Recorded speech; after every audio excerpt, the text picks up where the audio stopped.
Would all candidates and guests please rise as you are able.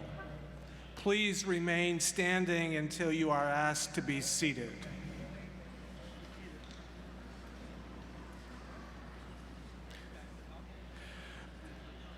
Provost and Senior Vice President for Academic Affairs of Northeastern University, James C. Bean, and Dean of the Law School, Jeremy R. Paul, will now lead the procession.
Please be seated.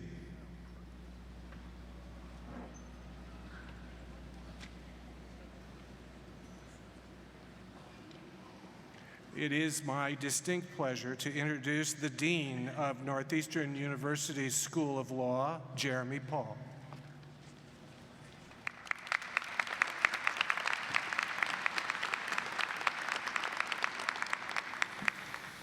Good afternoon, everyone.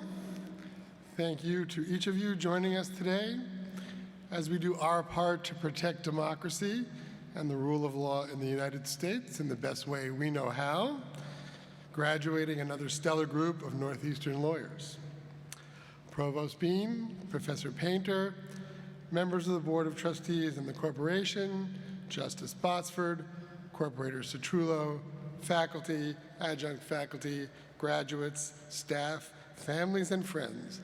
Welcome to the 2018 commencement exercises at Northeastern University School of Law. Above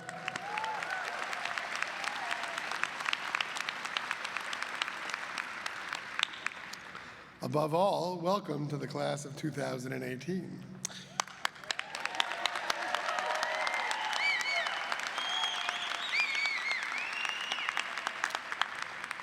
Your hard work is what enables us to share in this celebration, and we are proud of you. The last 3 years may have seemed a breathless ride as you move from class to co-op and back again, accumulating more legal experience than graduates from any other law school. But we who have guided you have seen steady, unmistakable progress as you gain the skills you need, not merely to think like lawyers, but to act like lawyers as well.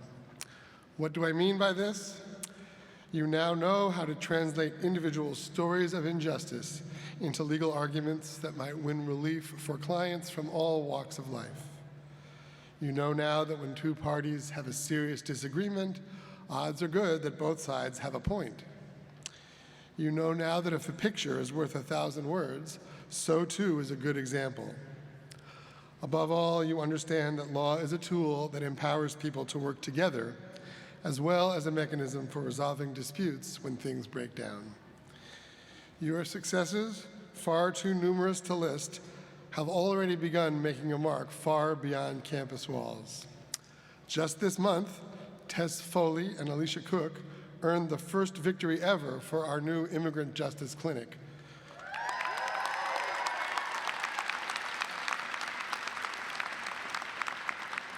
You secured a $2,500 bond enabling a client to enter a drug treatment program rather than being sent to a detention facility. And I heard last night that the client has now been released. So congratulations.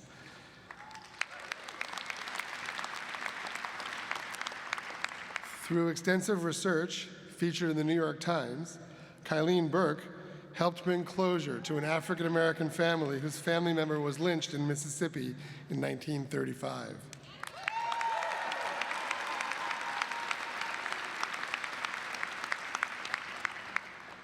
Lydia Brown was first prize winner nationwide of the 2017 PSJD Pro Bono Publico Award for her extraordinary work, or for their extraordinary work, as an advocate for people with disabilities and as a hands-on provider of pro bono services.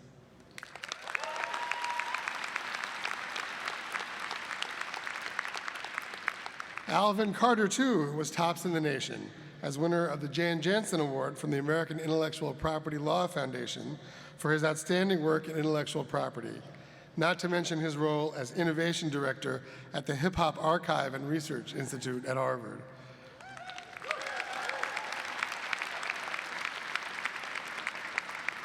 We do many different things well here at Northeastern. Consider the achievements of your class as a whole. You are landing high-quality jobs at a record pace. These include prestigious fellowships, judicial clerkships, and placements in honors position in federal immigration courts. You have completed more than 230,000 hours of legal work at 572 placements. Your co-ops took you to 24 states and territories, Washington, D.C., and 13 countries. 56 co-ops were in health law-related fields, 54 focused on technology and intellectual property, and 75% of you did at least one public interest co-op venturing into almost every sort of professional setting. You have championed civil rights at home and abroad in places as distant as Cambodia, China, and Myanmar. You have brought legal talent to healthcare organizations ranging from San Francisco's Rady's Children's Hospital to the Center for Disability Law and Policy in Ireland.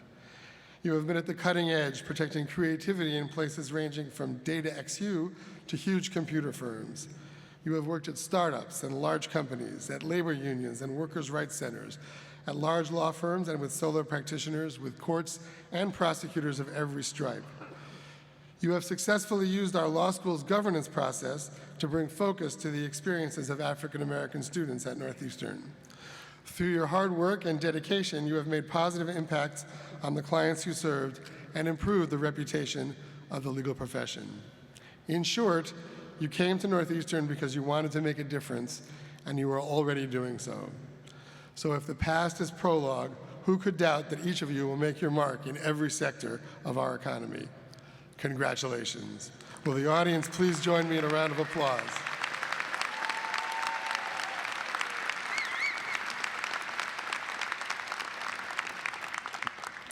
We are equally proud of another group of students earning a degree this year. This is the 6th graduating class of our Master of Laws program. It contains 35 lawyers from 15 countries, from Brazil to Uganda, and from India to China. Many class members chose the general LLM program, 4 specialized in human rights, 2 focused on health policy and law, 3 opted for IP and innovation, and 7 chose our new international business concentration. Over half the class entered the program with substantial work experience.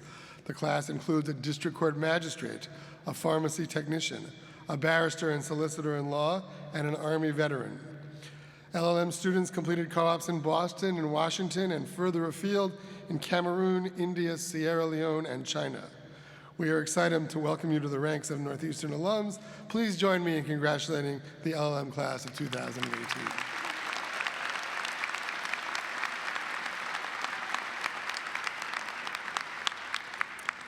In the fall of 2015, the School of Law launched a Master's in Legal Studies online program for professionals seeking to enhance their careers by acquiring legal skills and knowledge. Today, we celebrate the 2nd graduating class of 22 students, 14 of whom are joining us in person. They completed their degree while working full-time for places such as a software company, a pharmaceutical company, and an accounting firm. During their program of study, some graduates earned promotions. One landed a new job as an immunology associate, and one, Nicole Mastrangelo, got married and loved the law so much she's now headed to law school. We are grateful that these graduates are now permanently part of the Northeastern community. Please join me in congratulating the intrepid recipients of a Master's in Legal Studies.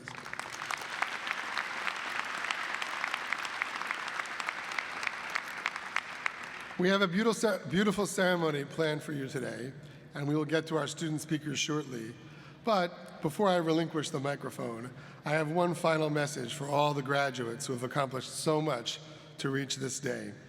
The message is simple: you are not done. You're not done in part because of the looming presence of this summer's bar exam. You should worry about this, but I won't.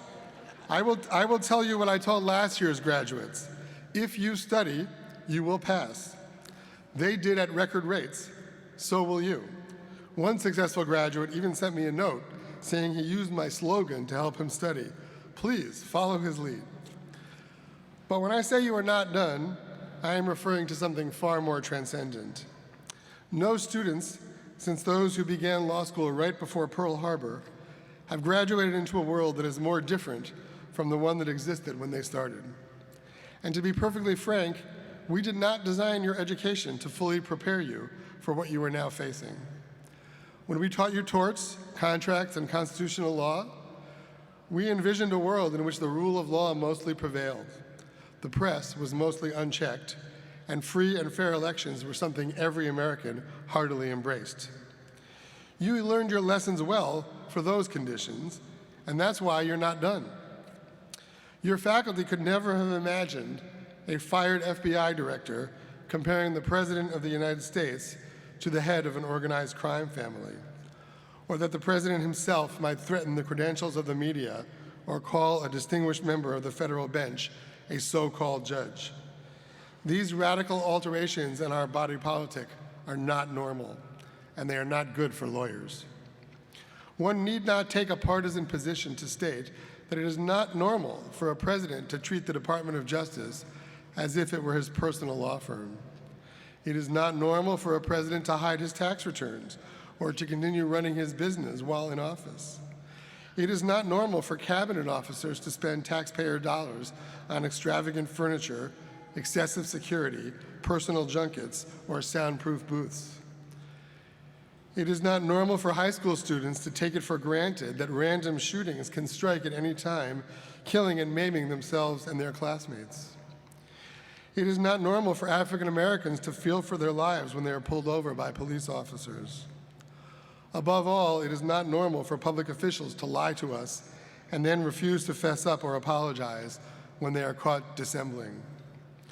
So why am I telling you what you already know? Because the highest ideals of our profession require that I say as often and emphatically as I can that you are not done.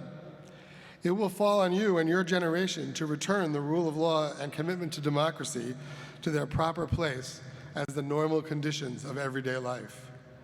You could not have a better launching pad than Northeastern. But how exactly, Dean, are we supposed to do this, you may ask? I hardly have all the answers, but here's tip number one. Hold fast to the truth as the guiding principle that enables people to work together across party lines. Take away the commitment to truth, and our courthouses might as well crumble to dust. Yet neither truth nor the rule of law can prevail if those who play by the rules have no chance to survive. Would you cheat on a test? Of course not. You're Northeastern lawyers. But would you break a law if it was your only chance to keep your children alive? How could you not? The harder our legal system makes it for people from all walks of life to feel as though they have a chance to get ahead, the weaker our hold on truth will become. So if you want to use your law degree to protect the very rule of law that gives it meaning, devising rules to level the socioeconomic playing field must be one of your highest priorities.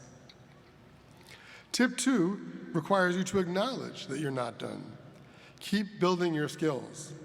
Your facility with written and oral argument is what establishes your credentials as a lawyer. But not every decision maker will be a wise judge looking for the best reasoning. Numbers, feelings, images, and strong relationships are crucial to bringing all kinds of people around to your way of thinking. It's not a coincidence that the Obamas plan to devote time to movie making. Never miss a chance to expand your skills in new arenas. Tip 3 is also simple. Stay engaged. Read the news, be involved in your community. Find time for real friendships, not just those on Facebook. Democracy is a team sport. Public health demands collective action. Preserving the environment requires all hands on deck. So to paraphrase Benjamin Franklin, either we all fight for the rule of law together, or we will watch it wither separately. And working together means embracing those who look and think differently from you. Finally, I suggest you consider lessons learned here at Northeastern from a slightly different point of view. The critical reading, writing, and speaking skills you gained as a law student will prove invaluable in your efforts to build a just society in the 21st century. But when you feel your knowledge or your spirit flagging, consider the profound examples set by your teachers and the Northeastern graduates who have preceded you. Your first-year professors included a tireless defender of government benefits, a fierce advocate for healthcare rights of immigrants and the disabled, a leader in the movement to exonerate the innocent, an engaged political organizer, a staunch defender of the jury trial, a pioneer seeking to redirect the LGBT movement, and a proponent of new forms of capitalism to grow the inner city. Your alumni community includes a U.S. senator who got her start because her disabled son was told there was no place for him in public school in New Hampshire. And our own Massachusetts Attorney General, who has championed so many great causes, it's hard to know where to start. Right here on the stage with me today are two graduates, Justice Margot Botsford and Attorney Larry Citrullo, each of whom has contributed to our Commonwealth in meaningful ways. Justice Botsford spent 28 productive years on the bench, including 10 as a member of the Supreme Judicial Court. Attorney Citrullo built his own law firm from scratch and has hired more Northeastern co-op students than anyone else in the private sector. I single these faculty and graduates out today, not because they are unique, but because they are representative. As the nation's leading co-op school, we know that some lessons are best learned not in the classroom, but from experience. So let these champions of justice in the Northeastern community inspire you. Every day, I do. Justice Botsford and Attorney Citrullo are here for another reason as well. They share with me a distinct honor far more important than any I have yet mentioned. All three of us have the privilege today of watching our children walk across the stage to earn their law degrees.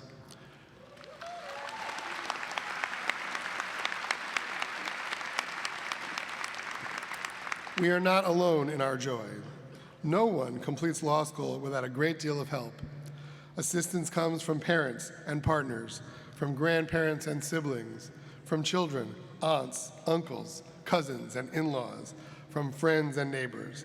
These people have been cheering you on for years. Now that you have time to catch your breath, please take a moment to cheer them on by publicly thanking all those who pitched in to make this day possible.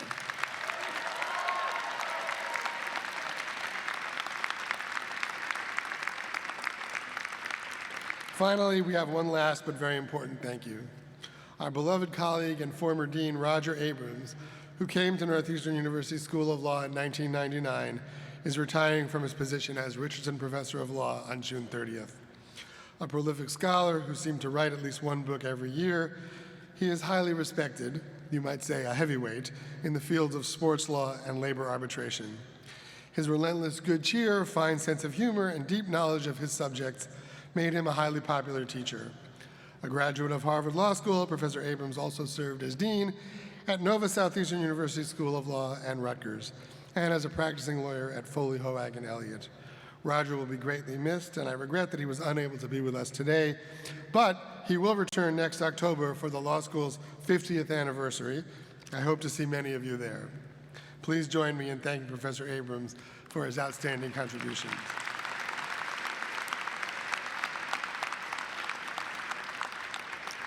Class of 2018, bravo. You are not done, but for today, you have done enough. And now it's on with the show, and may the force be with you.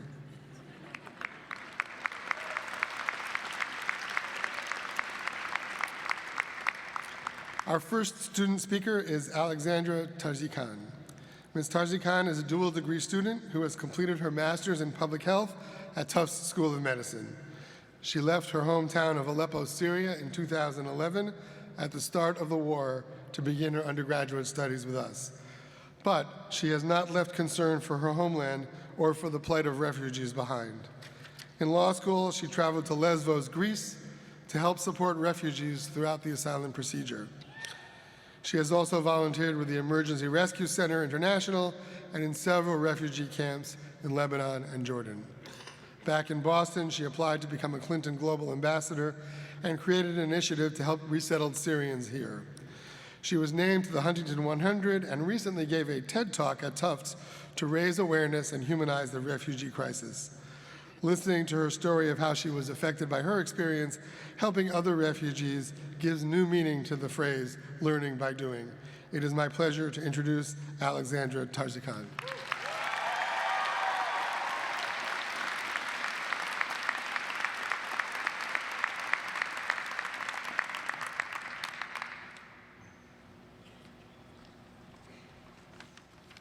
Thank you, Dean Paul. As I was trying to find some inspiration for what to say to you all today, I realized I didn't have to look too far away.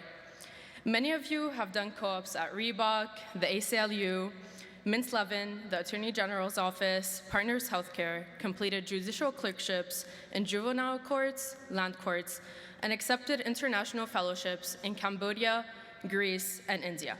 It's pretty amazing. Quite frankly, I was so honored and humbled to be standing before you today, given how accomplished you all are.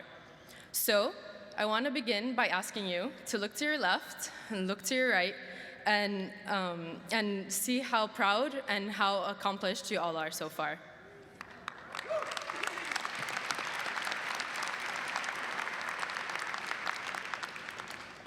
The current state of law school is criticized for not providing students with enough practical experience, for teaching us to write a timed exam rather than gain real-world knowledge and skills, but I think our class's experience does not echo this sentiment. Through our co-op experiences, we have learned practical skills like writing memos or motions, giving an opening statement, or conducting a client intake. With these skills, we're already ahead of the curve and ready to enter the job market. To say that NUSO has prepared me to achieve my goals would be an understatement. My journey with this school began not 3 years ago, but 7 years ago when I left my hometown of Aleppo, Syria, to begin my undergraduate studies here at Northeastern. So shout out to my double Huskies out there. I chose it for the co-op program and remained for the co-op program. The school has encouraged me to set goals I did not previously think I was able to achieve. I gave them my time and dedication, and my co-op experiences brought to light my passions and provided me with tools to reach my goals, and for that, I'm forever grateful.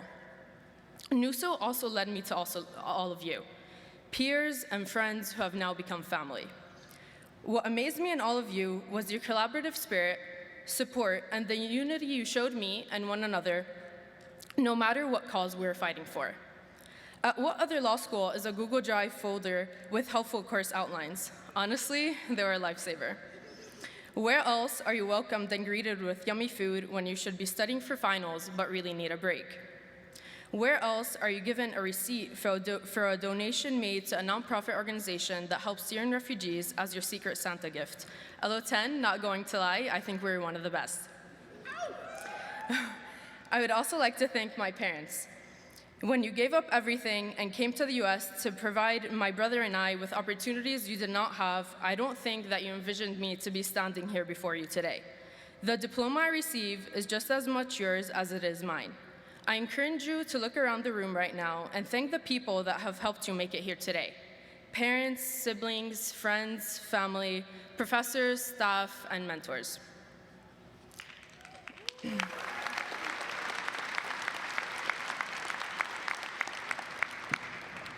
I've been thinking lately that our legal education is kind of like a passport.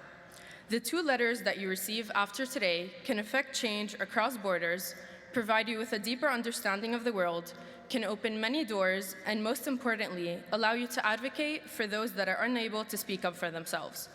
My friends, the world needs your knowledge and your gifts as much today as ever before. So pick your challenge: women's rights, poverty, the refugee crisis, underemployment, climate change, the healthcare system, and the endless other issues that need our attention and support. There was a quote from Margaret Mead that was written on one of the walls of the refugee camps in Greece that I worked at during my Fergie Fellowship, and it read, "Never doubt that a small group of thoughtful and committed citizens could change the world. Whenever I lose faith in humanity, feel overwhelmed by a situation, or feel as though I am too small of a person in this story, I keep this quote in mind." It always pushes me to do more, no matter how difficult or insignificant a task may seem. So I urge you, fellow graduates, to never doubt yourselves. We now have the platform to enter the spaces where we're needed the most, so that we could be part of the bigger solution.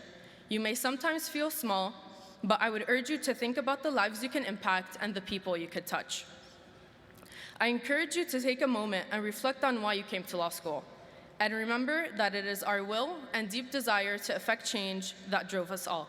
Class of 2018, we made it. I'm so proud of us and excited to see what you all do next. Congratulations and thank you.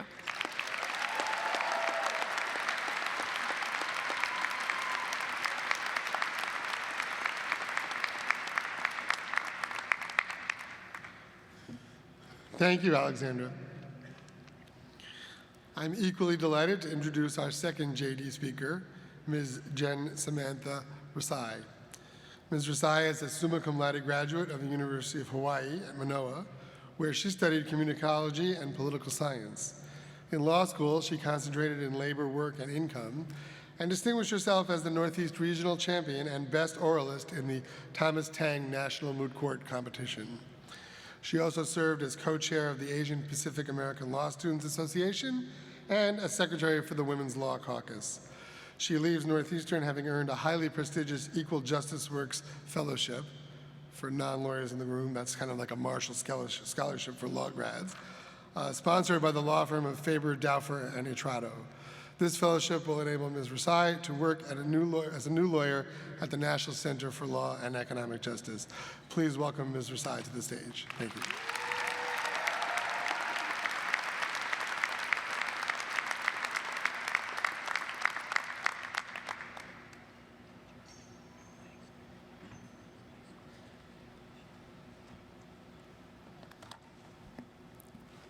Thank you, Dean Paul. Good afternoon, everyone. To my fellow graduates, I'm truly humbled to speak before you today because today marks the end of a long journey and the beginning of a new one. Each of our individual journeys began at different times. Our paths originated from different places. Some of us walked a straight road, some took scenic detours, and some had to stop midway every now and then to take a break or two before getting right back on track.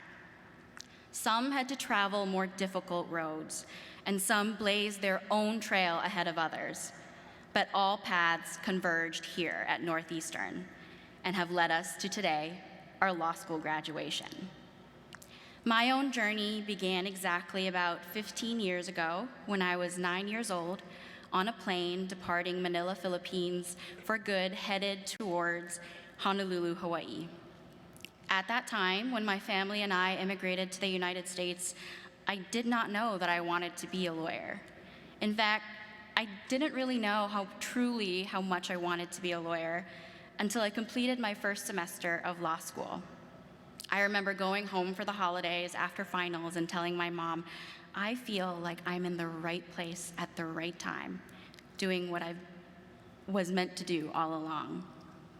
And now, like all of you, I'm graduating from law school.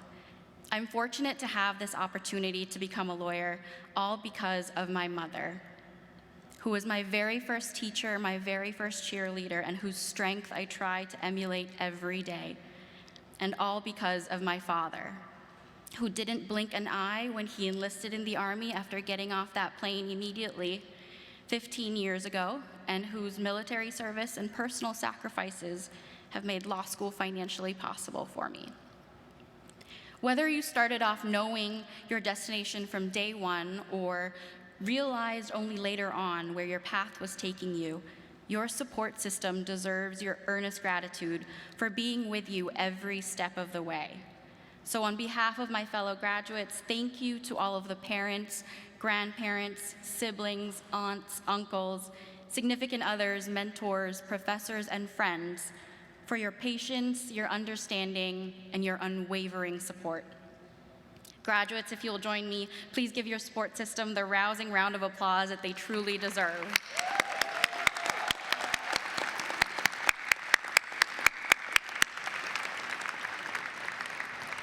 To add to our stellar support systems, the sheer diversity of not only our backgrounds, but also our destinations will make us great lawyers. Over the past 3 years, I've come to appreciate the richness of experiences we as a graduating class can bring to the legal profession. For a great many of us, we bring a combined experience of both privilege and oppression. My experiences here at Northeastern have helped me to recognize this tension and to harness it as an effective advocate, a fearless change agent in the law. This tension between our educational privilege of having a law degree and the systemic oppression still experienced by marginalized communities today should always keep us on our toes. It should spur us to challenge the current legal landscape, to lead conversations surrounding social justice, and most importantly, in the same way that our support system did for us when we needed them, we need to show up for the people who need us. I remember last spring, on the last day of Professor Carl Clare's employment law class, he wrote on the board the names of the plaintiffs from the cases we read, the names of low-wage workers who, either individually or as leaders of class-wide actions, took a stand and brought suit against their mighty employers. He pointed to the names on the board and said to me and my classmates, "In this profession, we are very fortunate to stand next to such courageous people." Today, as our names are read individually, I will think to myself, how fortunate I am to have studied the law next to all of you. 3 years ago, when I made the move from Hawaii to Boston, 5,000 miles away for law school, I kept reminding myself of a quote written by T.S. Eliot.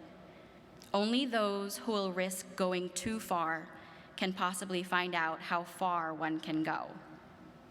The risk I took turned out to be much easier, however, because bit by bit, Northeastern became home.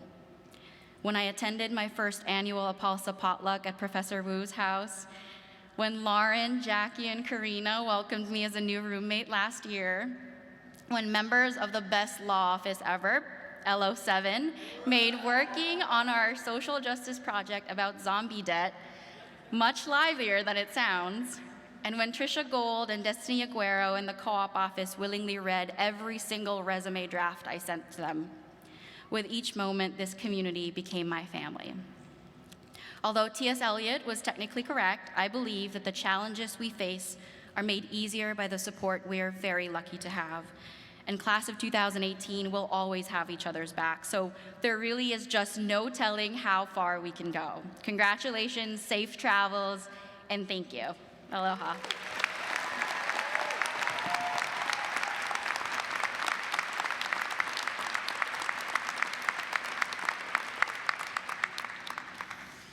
Thank you, Jen. I guess you brought zombie debt back to life. Huh? Our LLM graduation speaker, selected by his classmates, is Philippe Durini Andrade. Mr. Durini earned his LLB in 2003 in his native Quito, Ecuador, from the Pontifical Catholic University. A partner in a commercial law firm there, before coming to Northeastern, Mr. Durini has also done postgraduate work in law governing financial services, and he recently completed the Mediation and Conflict Management Seminar in Harvard Law's program on negotiation. Here at Northeastern, Mr. Durini completed the International Business concentration and did his co-op at Justice Bridge Legal Center in Boston. Please welcome Mr. Durini to the stage.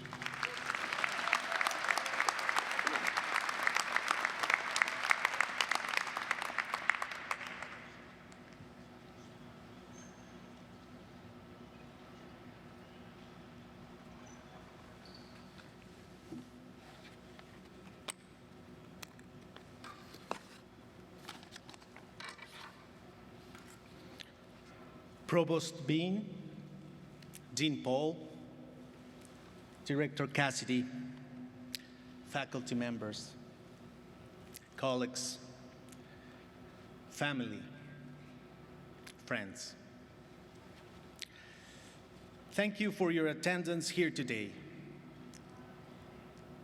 It is with great joy that I have awaited this day, which now brings such happiness. My dear colleagues in the master's program, you have honored me by selecting me to speak on this occasion. This graduation ceremony is the culmination of a remarkable stage of our academic and professional training.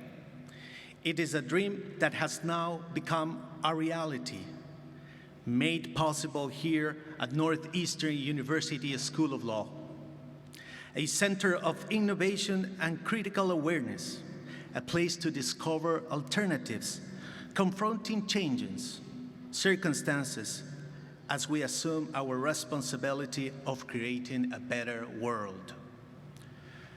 Throughout my life, my passion for the study of law has opened many doors for me. The fact is, ours is a fascinating profession with virtually unlimited possibilities. Every day we learn something new, new circumstances and realities, new codes, laws, statutes, treaties, doctrines, cases, and defenses. Our mission must be to demand the straightforward application of the law, the defense of rights, and the never-ending search for solutions to the world's problems, to use our talents to build a future of peace and justice with economic development and the rule of law. That is what we all deserve, to live in a better world today and through all our tomorrows. We must pursue our dreams. Now is the beginning of a new day to serve our global society without borders. We live at a time when the world faces political, economic, and social changes of consequence for our generation and those to come. We know that what we do can make a difference. This potential to have a global impact will be a test of our ability to apply all our knowledge and talents for the defense of the law and the essential institutions to make freedom, democracy, and justice possible. The challenge now is to propose changes in the hope of a better future. Northeastern University has reinforced that commitment with honesty and determination, with creativity and social awareness. Our experience in this master's program has brought us together from different continents, nationalities, and cultures. We have managed to strengthen our vocation to become active participants in that world we earn, for a world of humanitarianism and social awareness. Now is the moment to express our gratitude to our professors and others who have taught us and guided us in this academic capital, the magnificent city of Boston. I want to mention that I come from Ecuador, a fantastic country at the center of the world, from Quito, her capital. After devoting more than 18 years to private practice, I decided to return full-time to classroom, to books, to study, with a modern, open approach. Northeastern has made it possible for me, for us, to expand our horizons, and it has opened many doors for us to continue our mission.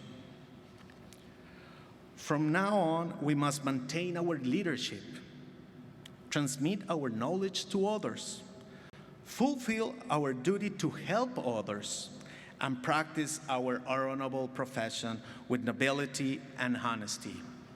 Thank you, Northeastern. You have our commitment to hold your name and your reputation high as your great alumni.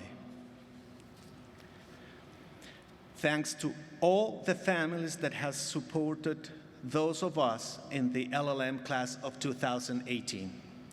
Without your support, we would not have been able to reach this transcendent moment.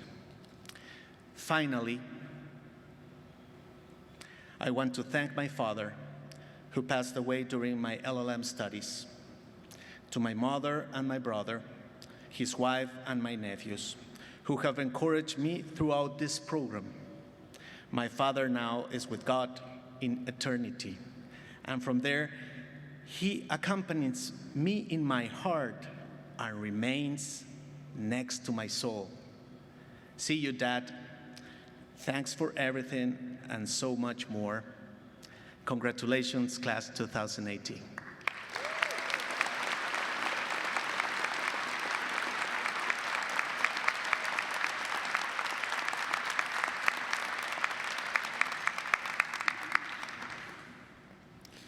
Thank you so much, Philippe, for bringing the world to us. We appreciate it.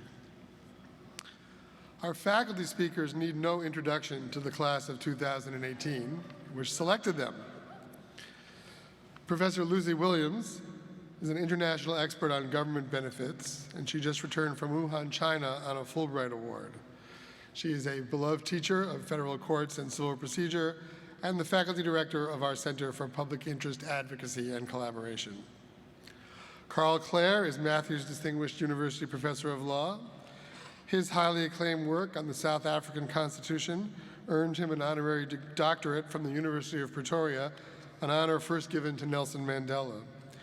And he is one of the nation's preeminent labor law scholars, having trained generations of leaders in the labor movement.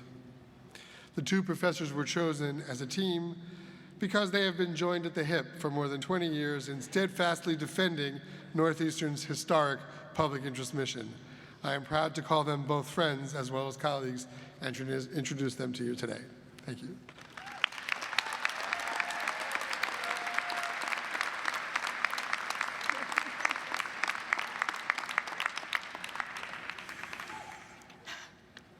Class of 2018, what an amazing group you are. No greater honor could be bestowed on a law teacher than to be chosen as your faculty speaker. Carl and I have taught at least one course to 91 of the 142 graduating JD students, and also to one LLM graduate. Many of you took multiple courses from us. Michelle Harper calls those of you our frequent flyers. We are blessed that our career paths afforded us the privilege of engaging with students like you. Of course, many people facilitated the educational experience that brought you to this threshold. Our faculty colleagues, the law school's incredibly hardworking staff, and your co-op employers. Please join us in recognizing all of them.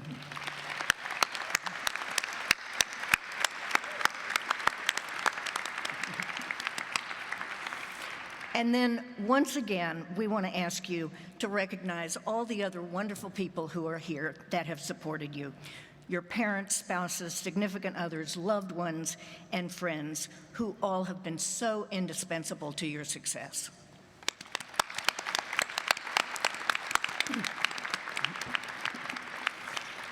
Because you nominated us as a pair, we're going to do this together rather than split the time between us. Yes, ladies and gentlemen, you can see exactly how many words Lucy is going to allow me to get in here edgewise.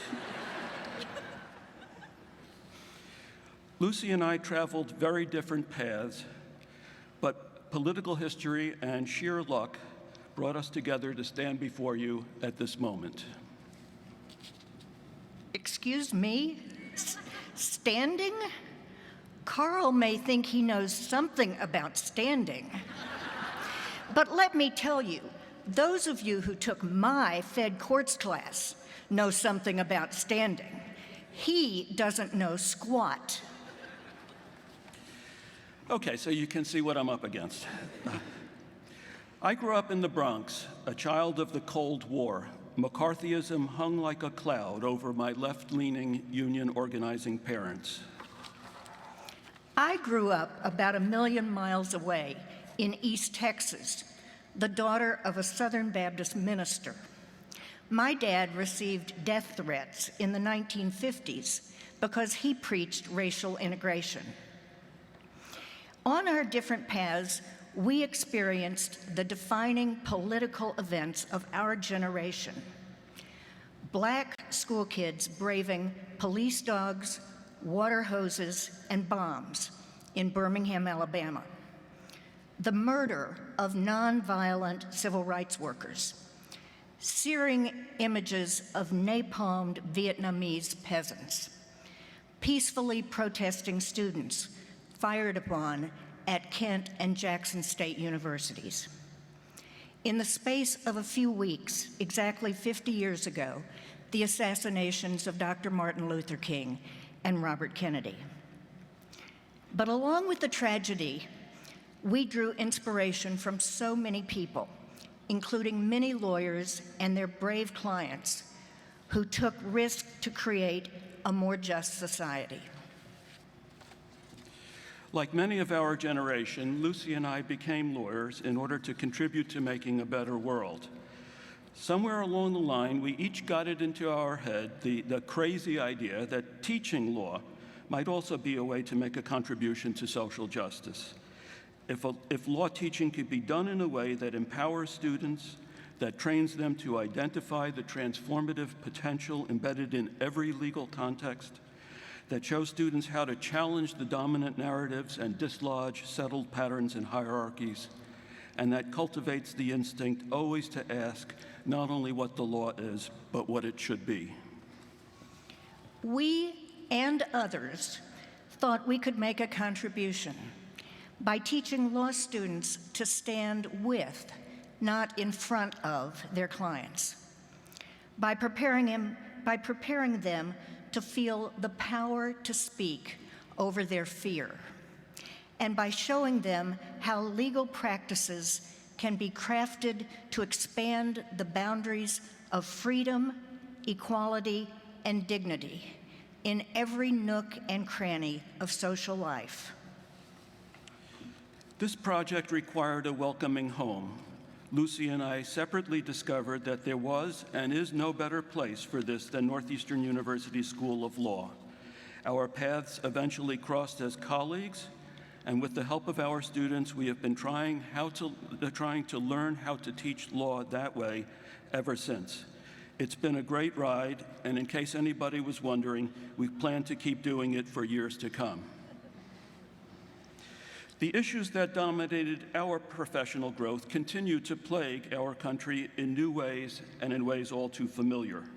The 3 tumultuous years you have spent in law school have seen their share of upheaval, social conflict, and tragedy. You have witnessed the rampant killing of unarmed Black citizens on public sidewalks, at worship in church, in their grandmother's backyard. In keeping with global trends, wealth and income inequality in the U.S. are higher today than at any time in the past century. Racial inequality is piled onto class hierarchy. A Black man who grew up in the top 1% as the son of millionaire parents has about the same odds of being incarcerated by age 30 as the son of a white family that earned just above poverty. All over the world, so-called populist forces talk anti-elitism, but reinforce elite power by catering to racism and xenophobia. Racially inspired immigration policies are closing our borders to peaceful migrants seeking safety from war zones, asylum from tyrants and violence, or just a chance at a better life on our shores. The immigration bans have dramatically impacted Northeastern University itself because we proudly welcome international students here. We pause to express our pride in the law school's Immigrant Justice Clinic, recently launched with the university's generosity.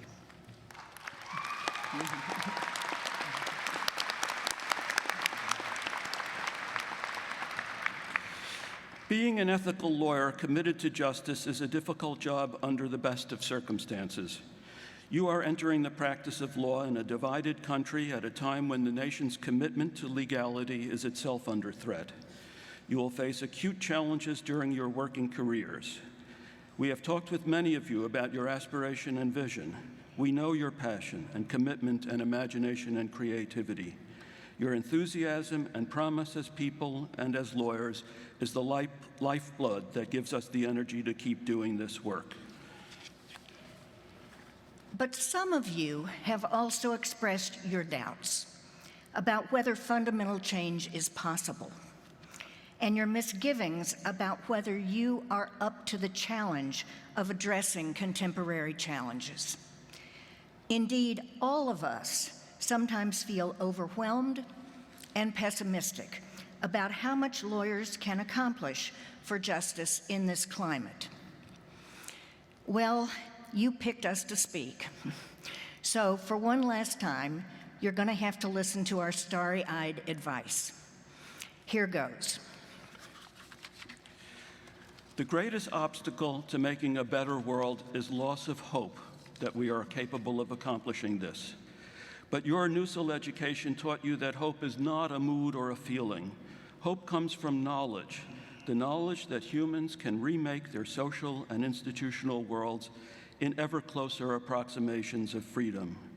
You have learned that the system is not neutral and that the rules are stacked so the haves perennially come out ahead. But you have also learned that legal rules are made by humans. They do not come on tablets of stone from on high like the Ten Commandments.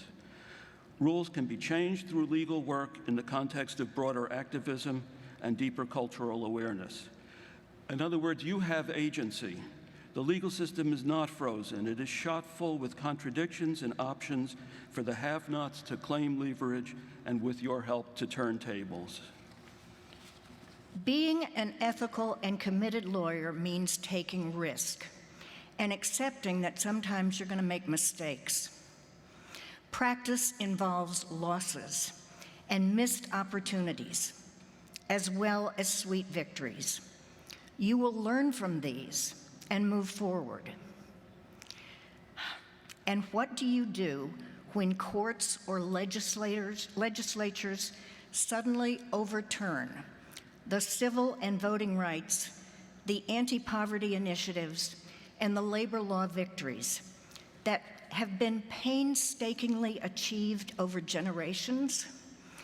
What do you do when you have pushed a rock uphill for years and suddenly it comes crashing down on you? You find the will and the stamina to start over again. And with your clients and coworkers and communities, you develop new legal theories to push that rock uphill again in the interest of social justice. That is to say, you go back to work.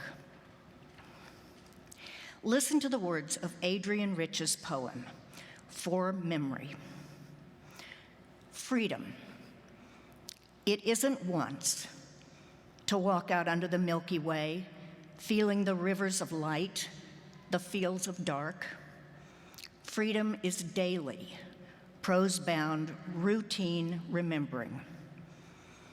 Putting together, inch by inch, the starry worlds from all the lost collections. Freedom is not just once. It is not something that happens in a moment's epiphany on a starry night. Freedom is a vocation. It must inform the routines of our daily work. A wonderful thing about being a lawyer is that wherever you go, wherever your careers take you, you will have abundant opportunities to do freedom work. We don't know what the future will bring, but of this we are certain. In every situation, each and every one of you is capable of using your legal training to make a better world, and you will do it. We know, as sure as we are standing here, that you, as a group, will be lawyers for change. You are going to help nurture communities. You will perform public service. You will protect vulnerable people. You will expand the space of freedom and equality in the world. And you will champion as yet unarticulated conceptions of justice. We believe that your NUSL education has taught you that in every situation, there is something you can do to tug the arc of history toward justice. We have faith in you, and we thank you most sincerely for what you have given us. Congratulations, class of 2018.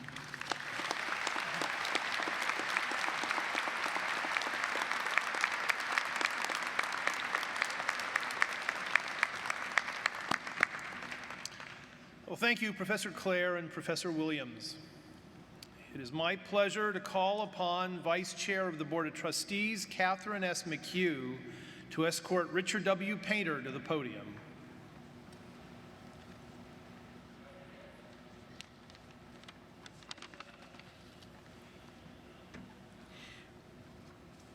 Provost Bean, I have the honor of presenting Richard W. Painter for a special recognition. Guardian of ethical government, champion against corruption, legal reformer.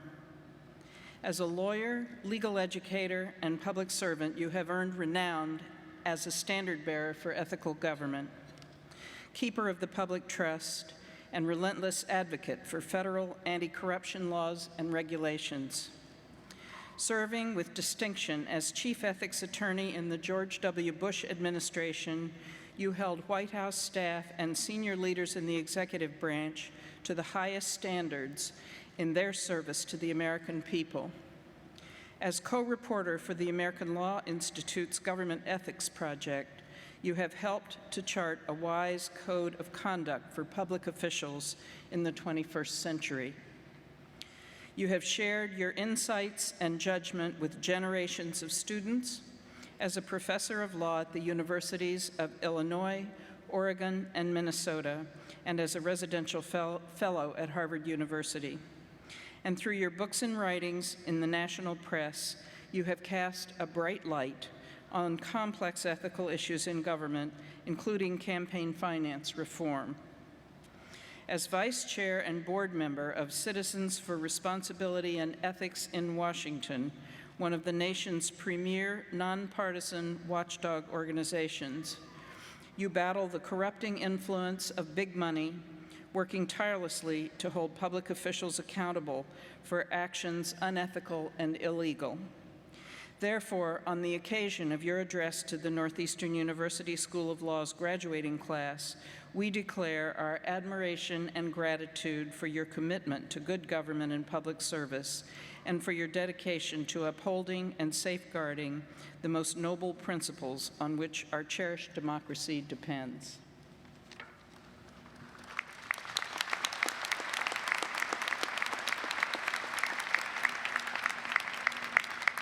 Richard W. Painter, Northeastern University is pleased to bestow upon you this special citation.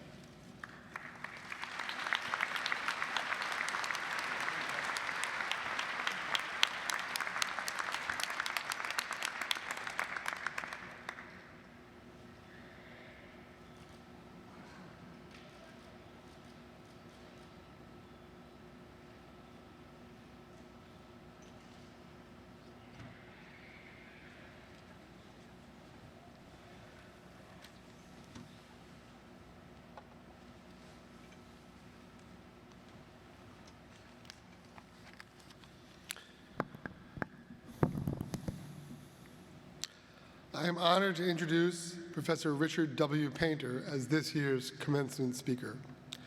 His steadfast devotion to government that adheres to the highest ethical standards has guided his path from serving as associate counsel to the President and Chief Ethics Lawyer for George W. Bush, to his current role as Vice Chair of Citizens for Responsibility and Ethics in Washington, a group that has sued President Trump citing alleged violations of the Constitution's Emoluments Clause. Professor Painter also serves as a reporter for the highly respected, nonpartisan American Law Institute, leading this organization to codify a new set of principles aimed at instructing government officials in the rigors of ethical conduct. Indeed, he joins us here today, having just come from the ALI's recent meetings in Washington, D.C., where those new principles were discussed and debated. Professor Painter received his bachelor's degree summa cum laude in history from Harvard and his law degree from Yale, where he was editor of the Yale Law Journal on Regulation. He clerked for Judge John T. Noonan, Jr. of the United States Court of Appeals for the Ninth Circuit before practicing law at leading law firms in New York City and Stamford, Connecticut.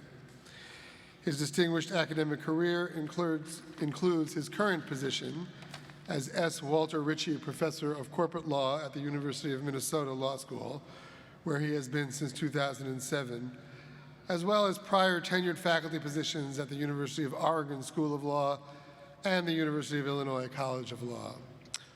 A prolific and highly respected author, Professor Painter is sole or co-author on 3 major books: Getting the Government America Deserves, How Ethics Reform Can Make a Difference, from Oxford University Press; Better Bankers, Better Banks, Promoting Good Business Through Contractual Commitment, with Claire Hill, from the University of Chicago Press; and Taxation Only with Representation, The Conservative Conscience and Campaign Finance Reform. He is also co-author of 2 leading casebooks, both now in their 3rd edition. He writes op-eds on government ethics for various publications, including the New York Times, Washington Post, and Los Angeles Times, and he has been interviewed countless times on government and corporate ethics by virtually every major national TV news show. Those who watch MSNBC will find him a household name. Professor Painter's work has had meaningful impact.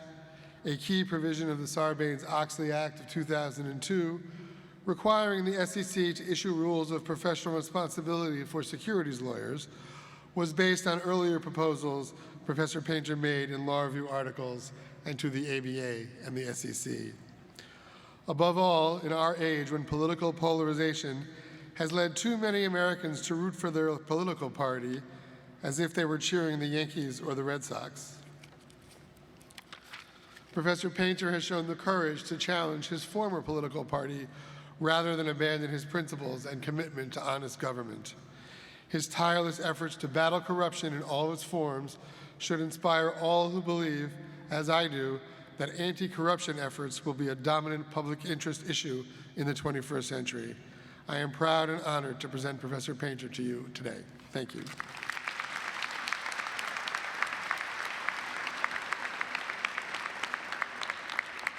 Thank you so much. I want a round of applause for the faculty and staff of this wonderful law school at Northeastern, who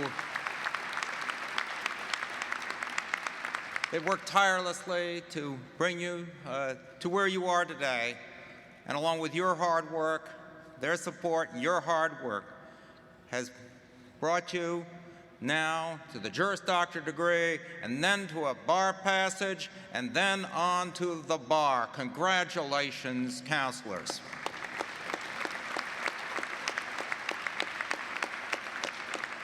It's been 31 years since I graduated from law school.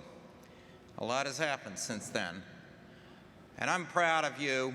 I know that you can accept the challenges that come before you. And it's going to be a very challenging world, although much of it we've seen before. I decided I was interested in going into the law at age 12. I remember hearing that a man named Archibald Cox had been fired. And I asked my parents, well, what was he doing? What was his job? Investigating the president. Who fired him? The president. Something seemed wrong. and something that it took us a long time with a new special prosecutor, Leon Jaworski, and a House and Senate Judiciary Committees that were willing to do their job.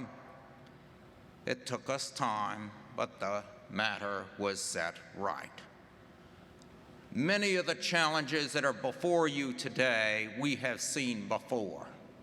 Right here in the Commonwealth of Massachusetts, less than 100 years ago, 2 Italian immigrants, Mr. Sacco and Vanzetti, were tried for murder in a trial that was manifestly unfair. I have the trial transcript in my casebook with Judge John Noonan, my professional responsibility casebook, as the judge turned the other way as prejudicial questioning about ethnic background, about religion, and everything else was introduced into the trial. 2 men who suffered the death penalty as the president of Harvard University was cheering along for the prosecution. We've seen it before, the prejudice towards immigrants, and now we see it today. We have a president who, as a candidate for office, urged that we have a ban on Muslims immigrating into the United States, traveling to this country. Something that any student of the law who bothers to read just the First Amendment of the Constitution would know it is manifestly not only improper and immoral, but illegal in the United States of America. The skills you have in law school, however, are the skills that are going to allow you to go forth into the world we have today. And when the President of the United States has a so-called travel ban, you have the skills to look at the facts and the law and go into a federal court and say, no, the facts are clear. That is a Muslim ban. That is unconstitutional. You have the ability to stand up to power because of your understanding of facts and law. And they can recite facts however they want on Fox News and in other outlets of the media. Your commitment as lawyers trained at this great law school is to the real facts and the real law. And you will take those cases one by one, immigrant by immigrant, or with groups of plaintiffs into court, and you will prevail. We have fought that battle before, and you're going to fight it now for us moving forward.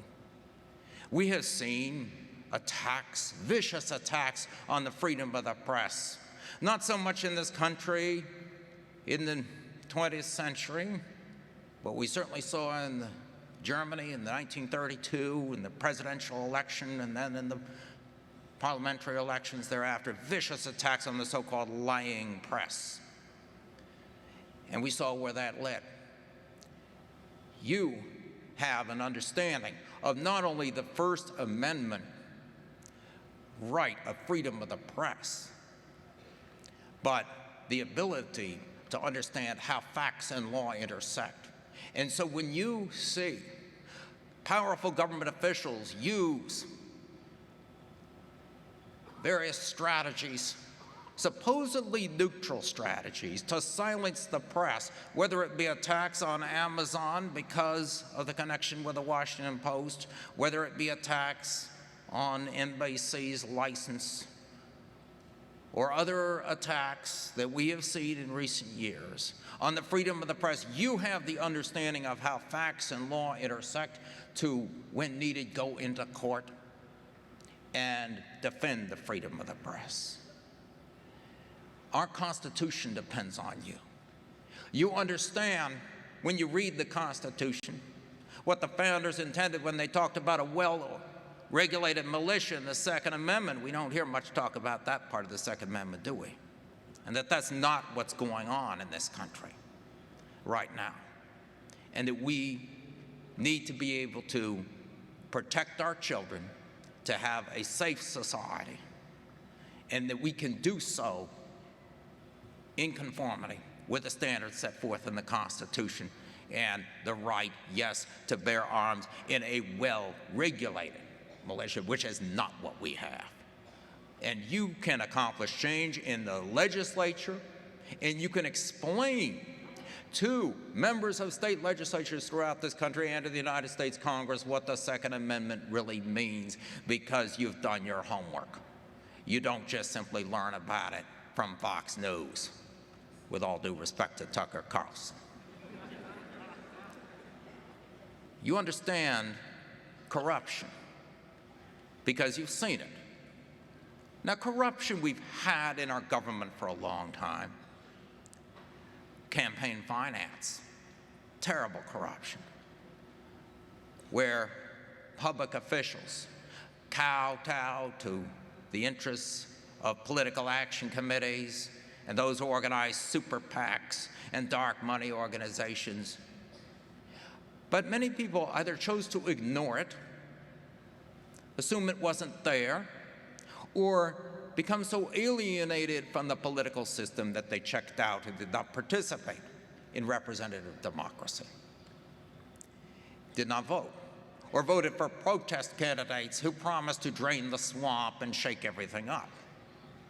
Well, now you have seen corruption in government, not only the normal corruption, which was never normal if you are to seek an ethical norm, but we have on top of the corruption which we had before, blatant corruption, in-your-face corruption on the part of the highest-ranking government officials.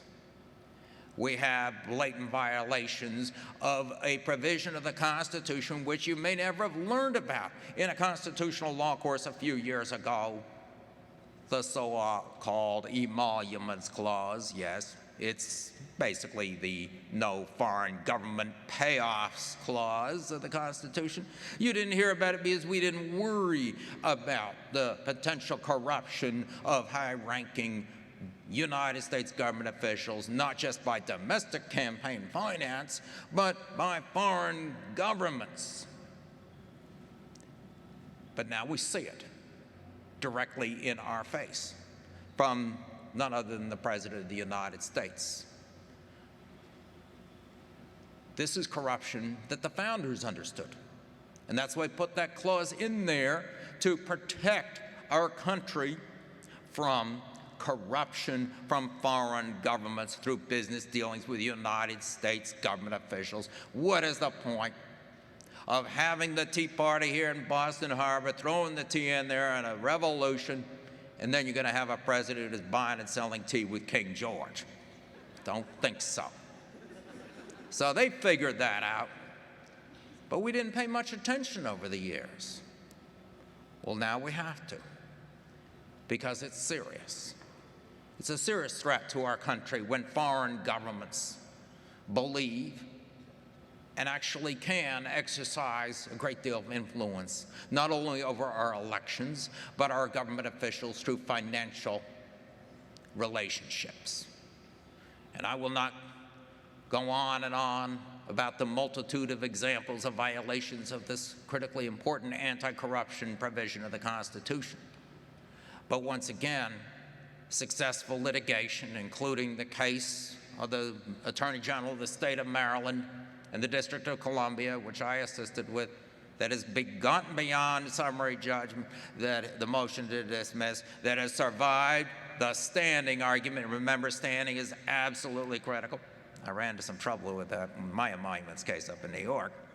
But we only need one of them through for a judge to actually do what you are trained to do.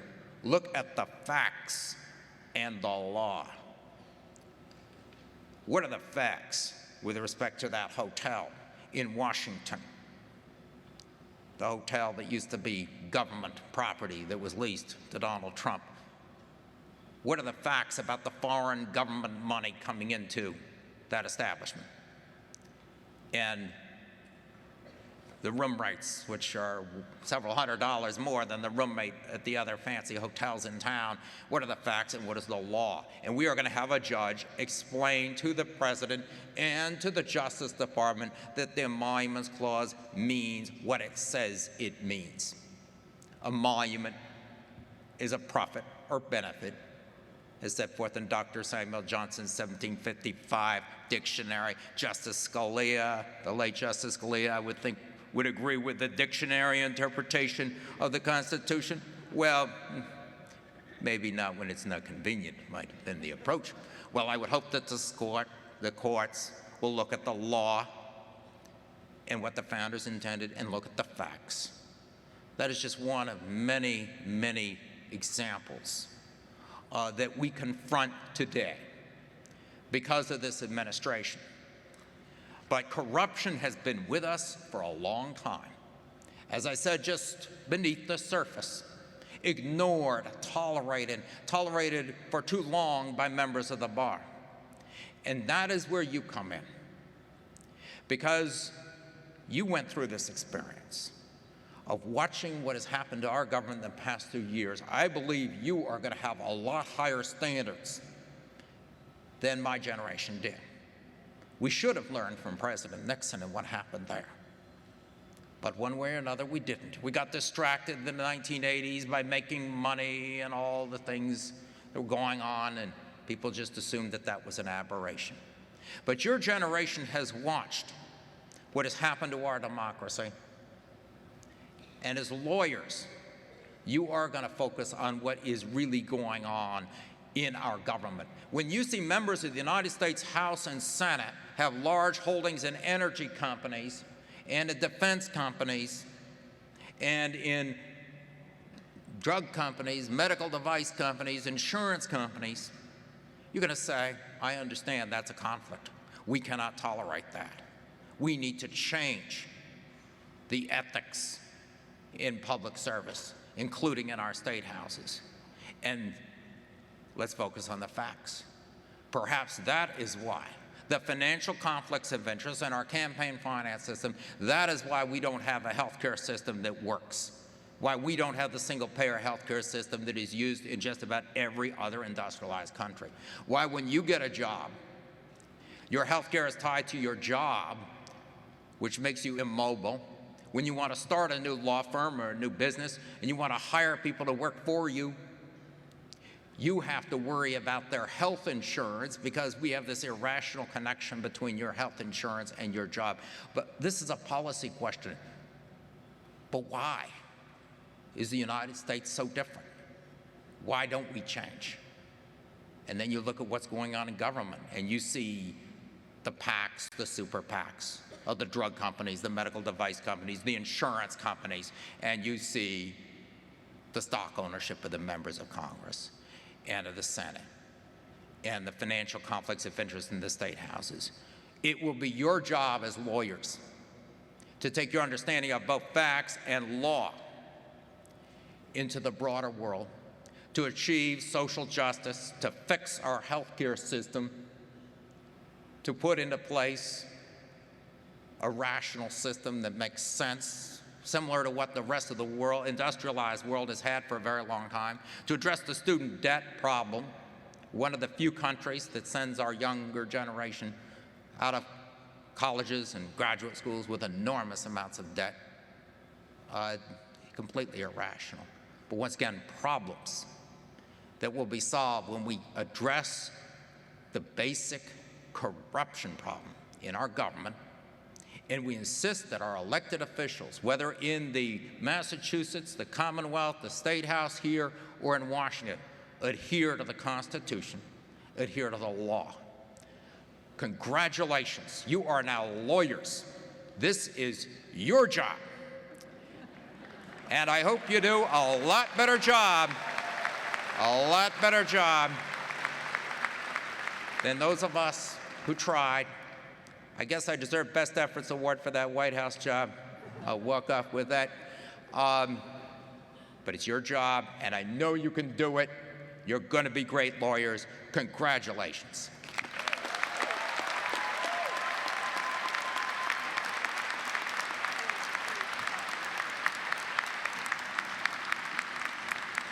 Well, thank you so much for that rousing speech. And now, the words you've all been waiting for, the degrees will be conferred.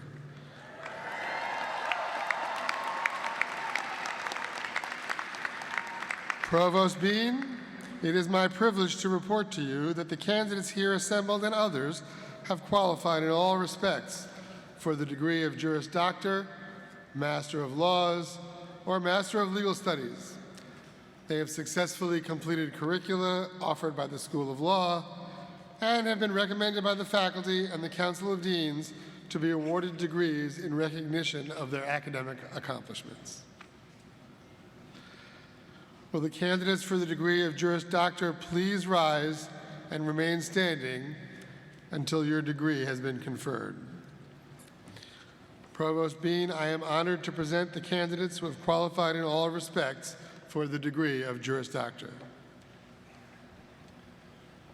By virtue of the authority vested in me by the Board of Trustees of the University, I do hereby confer on you and all those who have properly qualified the degree of Juris Doctor with all the honors, privileges, and responsibilities thereunto pertaining.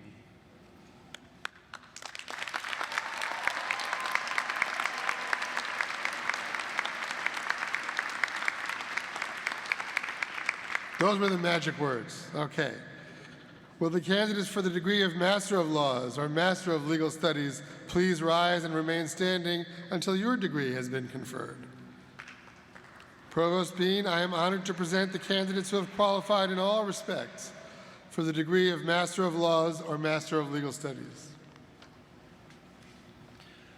By virtue of the authority vested in me by the Board of Trustees of this university, I do hereby confer on you and all those who have properly qualified the degree of Master of Laws or Master of Legal Studies with all of the honors, privileges, and responsibilities thereunto pertaining.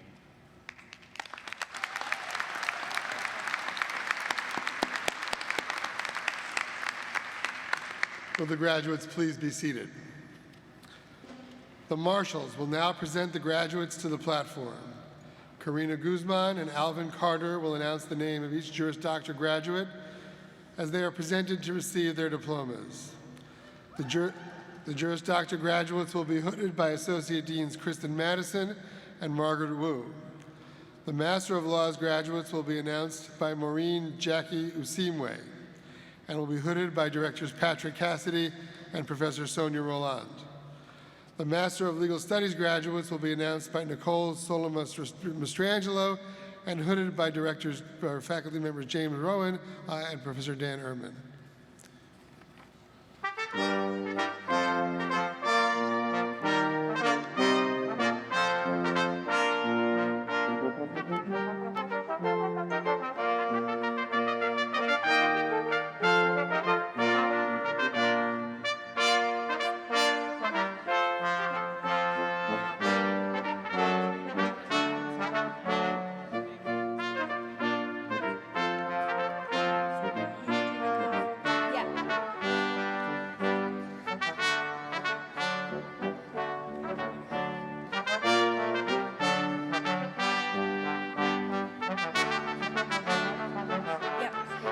Danielle Matu Axelson.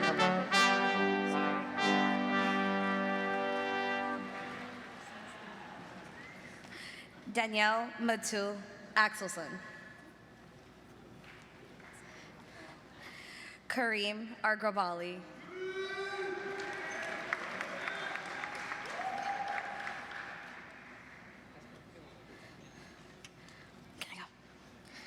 Muyad Tariq Al-Suadan. Alex Atwood. JK. No. Alex Atwood.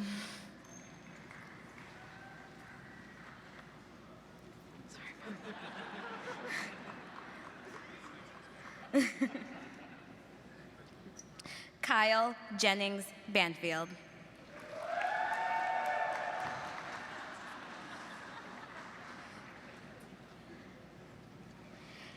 Andrew Luciaci Bardetti.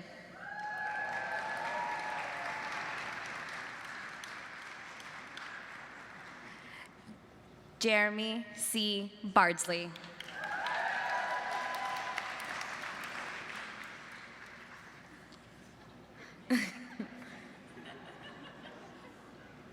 Seth H. Barron.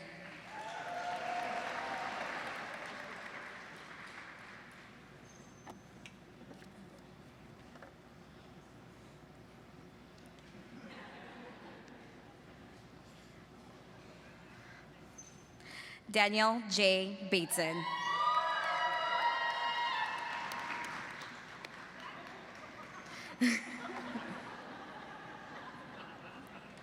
Etta Benintendi.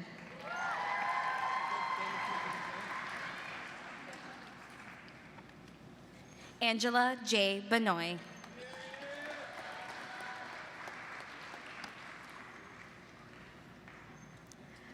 Mariah Lee Best.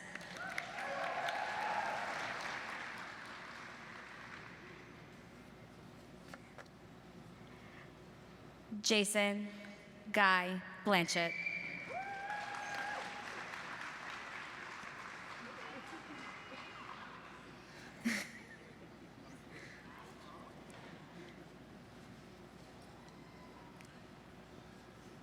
Samuel Charles Botsford, honored by his mother, the Honorable Margaret Gardner Botsford, class of '73.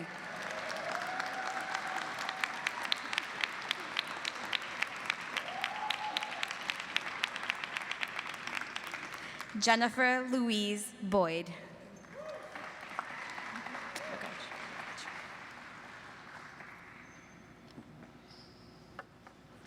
Devin C. Braun.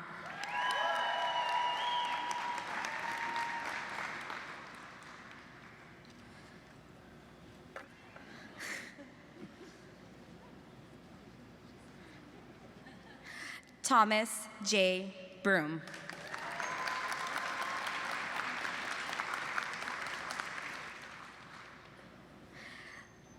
Lydia Marie St. John Brown.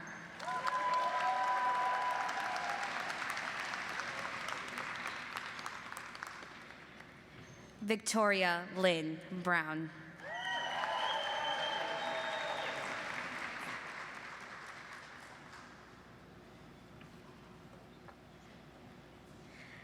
Kylene Leanne Burke.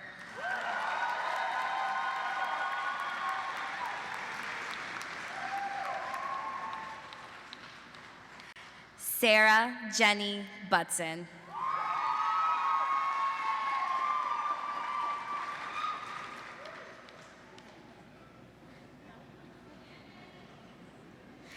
Jameson Calitri, awarded by the degree of Masters of Business Administration on May 4th, 2018. James D. Carregal, also awarded the Master of Business Administration on May 4th, 2018.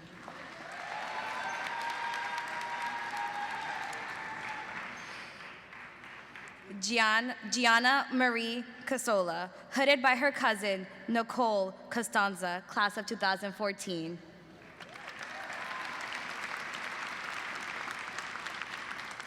Kate Elena Citrullo, hooded by her father, Lawrence G. Citrullo, class of '75.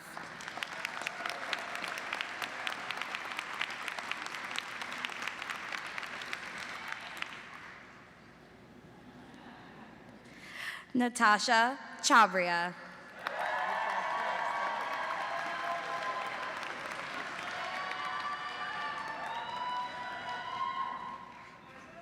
Matthew Cunnivan Chambers. I know. Liliana E. Cerisi.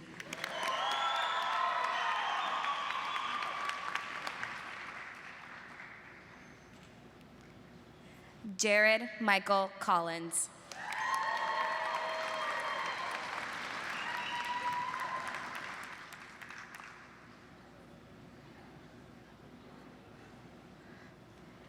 Liam Michael Collins.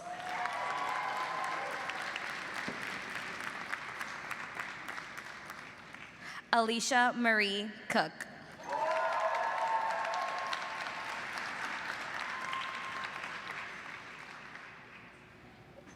Kevin Christopher Costa.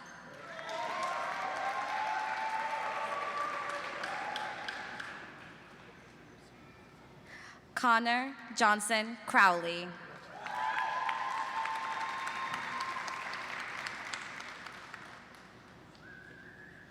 Rachel Lee Davidson.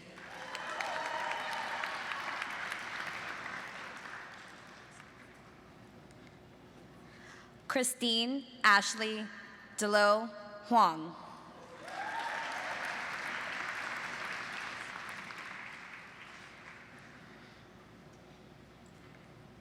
Amanda Prokofiev Dennis.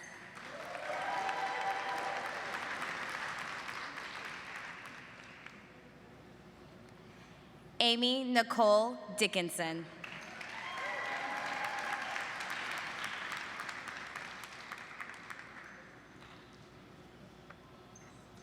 Michael Patrick Dickman.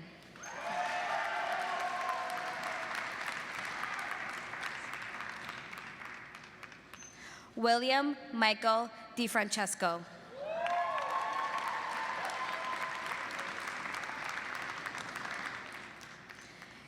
Kevin Dillon.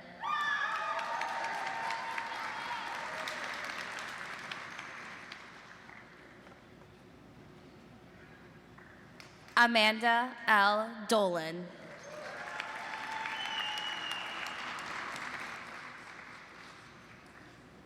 Ian Thomas Donovan.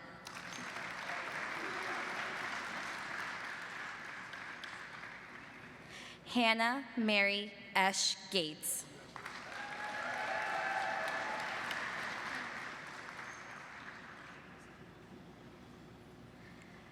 Tess Ambrose Foley.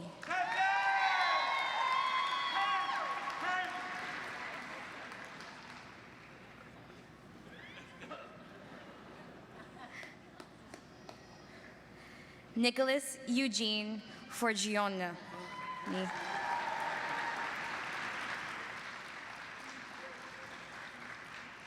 Karen Edith Garay.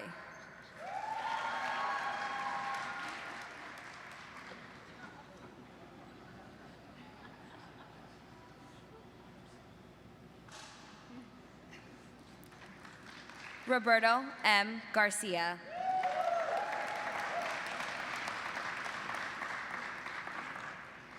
Amanda M. Ghanem.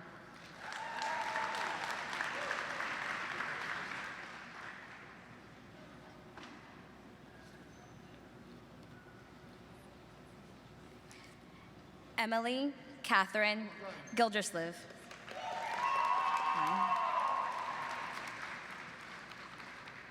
Chloe Elise Gordon.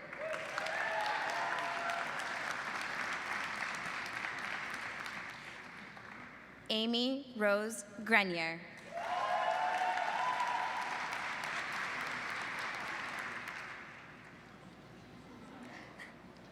Cara Emily Grogan. Daniel Stanley Gunther. William John Halfpenny.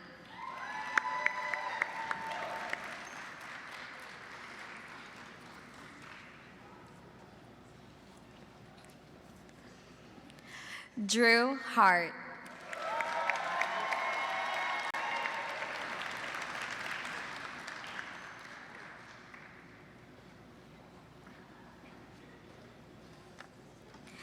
Tyler Reeves Hayden, hooded by his father, Trevor Hayden, class of '84.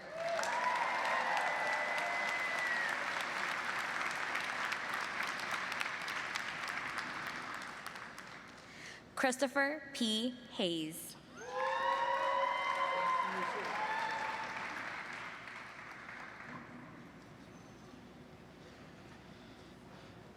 April Catherine Herlichson.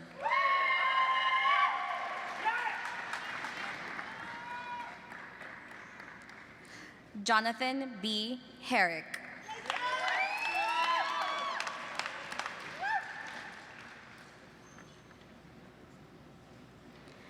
Maya Faye Holtzauer.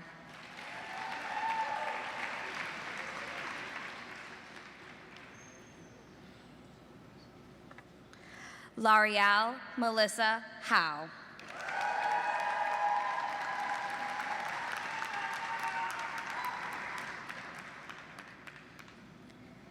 Jacqueline Marie Hubbard.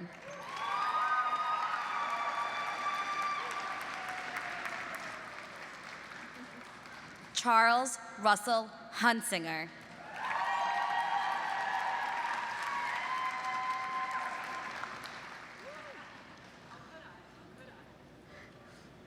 Lindsay Lee Jacobson.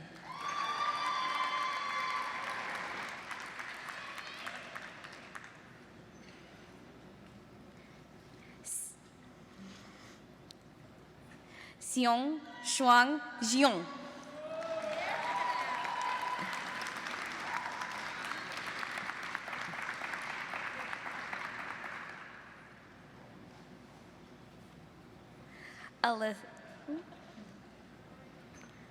Alyssa Marie Kane.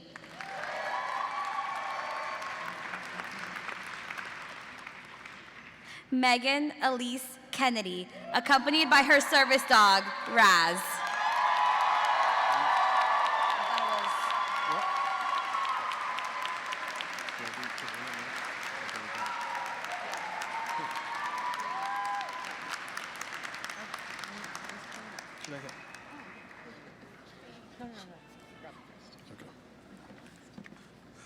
Robert G. Kester, Jr.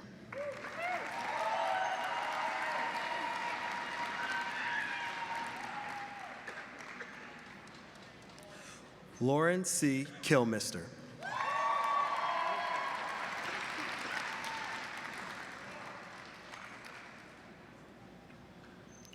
Karina Inez Guzman.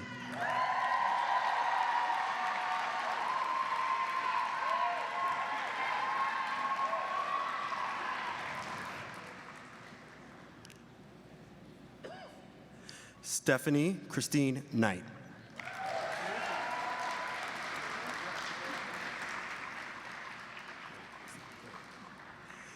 Antoinette Christine Kokenis.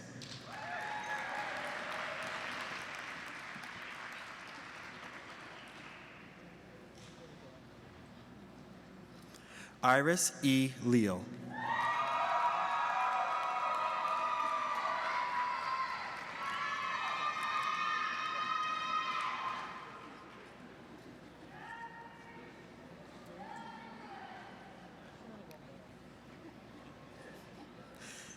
Jennifer Chow Lee.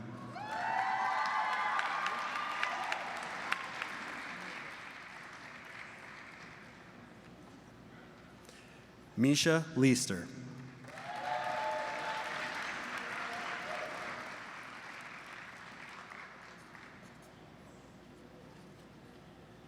Madison Adele Leonard.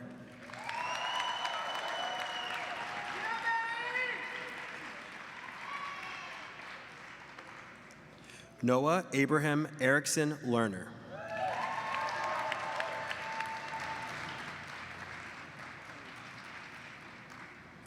Samantha Rose Loeb.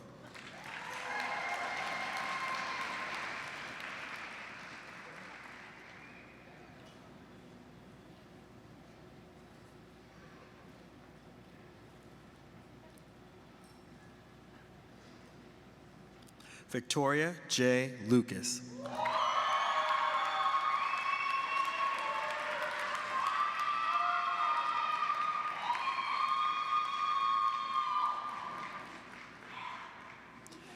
Andrew J. Manseek.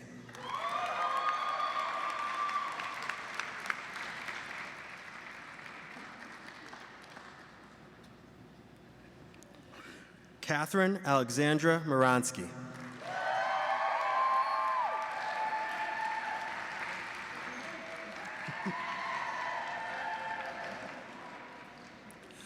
Mark Anthony Martinez, Jr.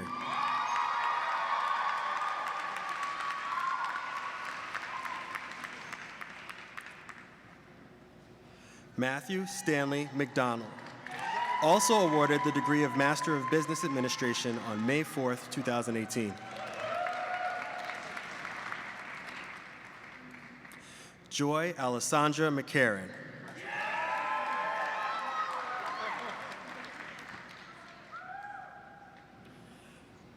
Scott Rory McFall.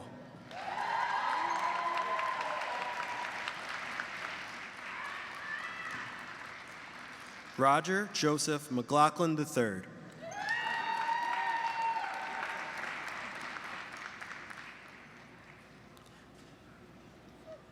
Emily Haywood Miller.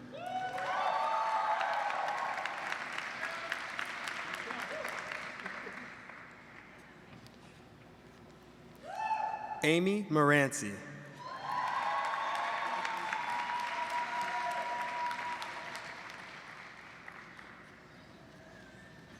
Michael John Morshed.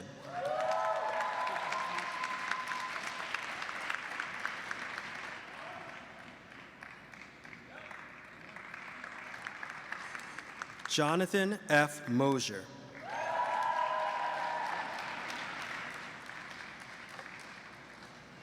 Elizabeth Simonik Mulsky.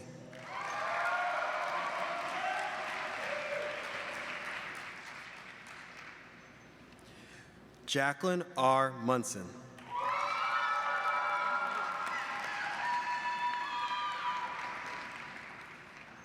Laurel Ann Newman.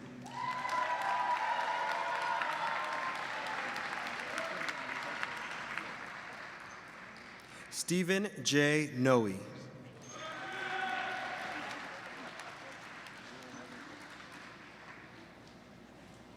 Onyema Crystal Obayeke.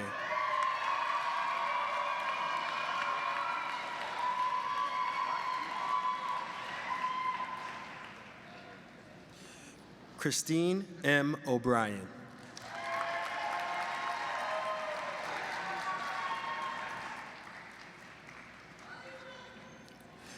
Caitlin Ray O'Connor, hooded by her father, James A. O'Connor, class of '97.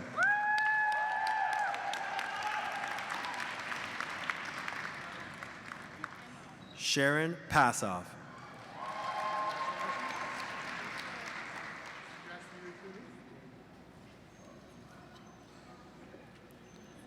Russell Paul, hooded by his father, Jeremy Paul, Dean of the Law School.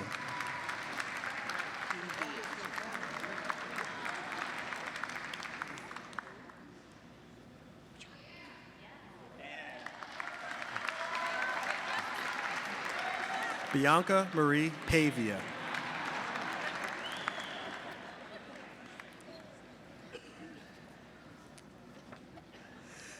Jacqueline Isabella Perez.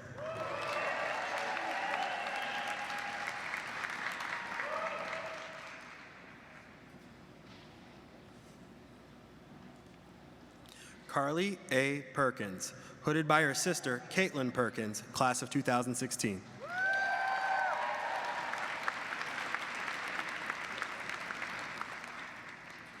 Matthew Ryan Perry.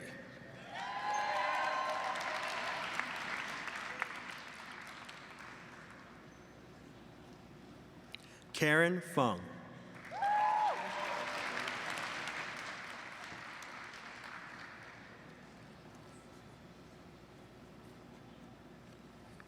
Melissa Ramos.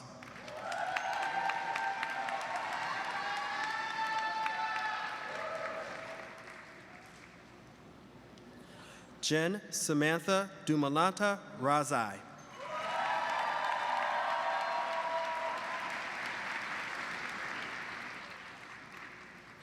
Joelle Reyes.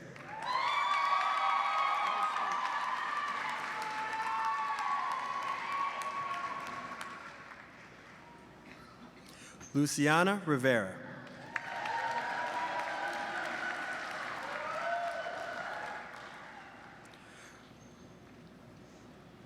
Hurling D. Romero Adrianza.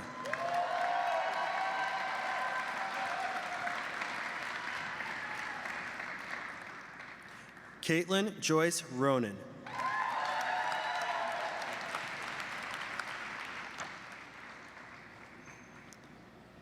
Samantha Nicole Ross.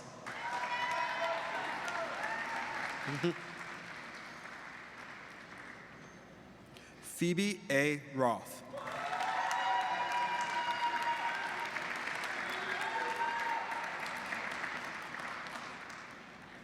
Jessica L. Rubine.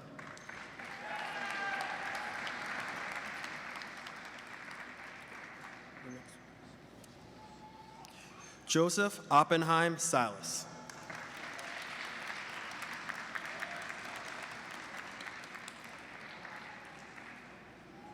Frank Brady Scardino.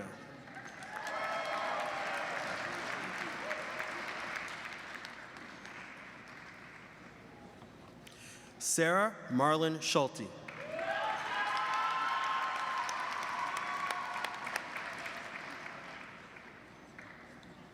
Bianca Figueiredo Ribeiro de Sena.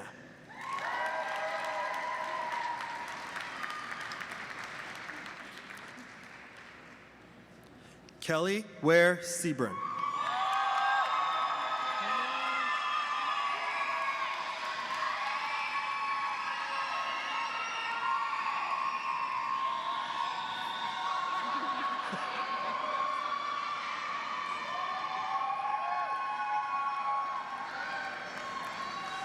Stacy Allison Siegel, hooded by Mariah Berger Allen, class of 2008.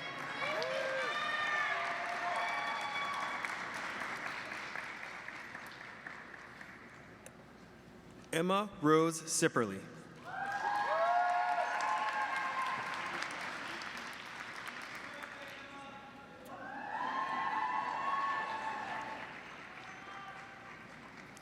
Brandon M. Sisson.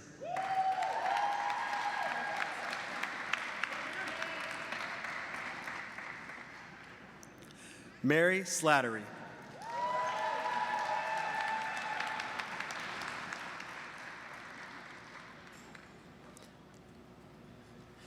Christian Ella Snow.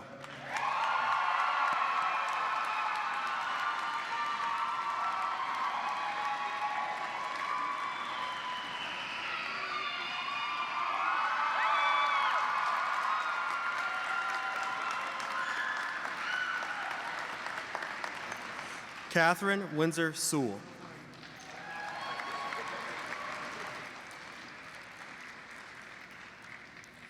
Tristan Amelia Sullivan Wilson.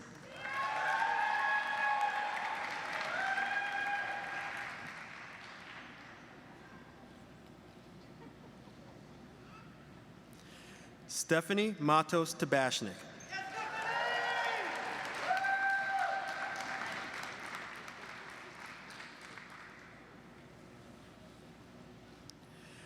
Yun So Tak.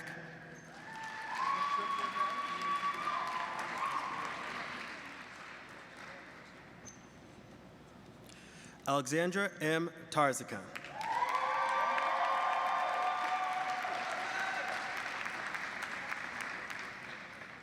Elizabeth Timberlake Newell.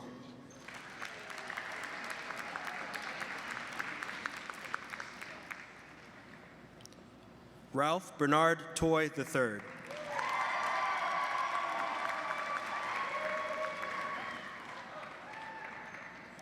Natasha Anand Tyagi.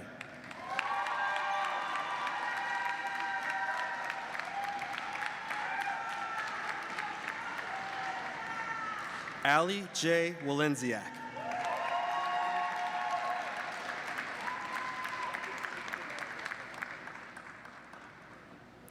Sarah Gresham Watson.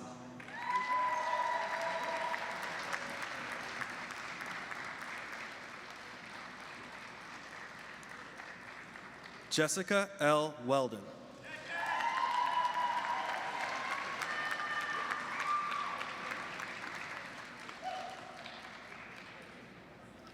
Ebriana M. Wiggins, also awarded the degree of Master of Business Administration on May 4th, 2018.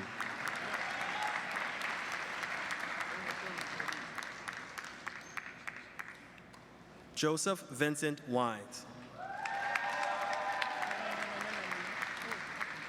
Marcus Raitt.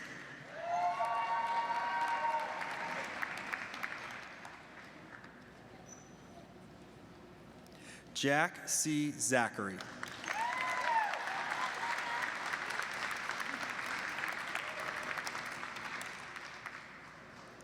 Alvin Benjamin Carter III.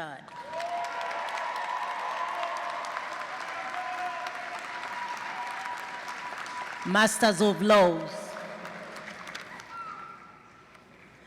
Mariam O. Adams.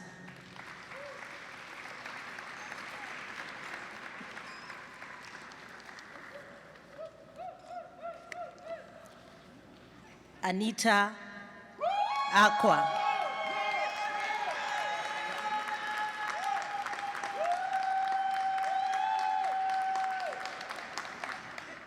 Apuva Al-Hatia.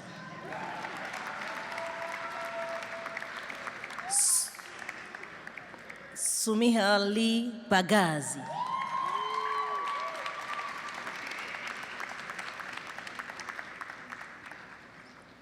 Sarah Bastards Carmona.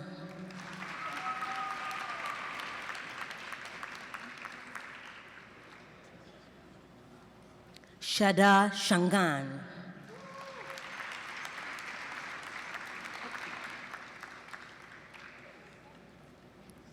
Jennifer Torres Cohen.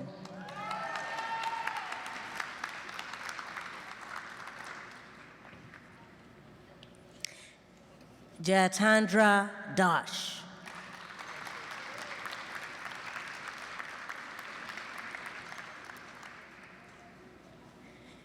Felipe Durini Andrade.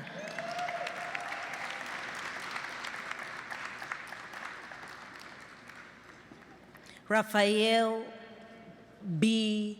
Hash.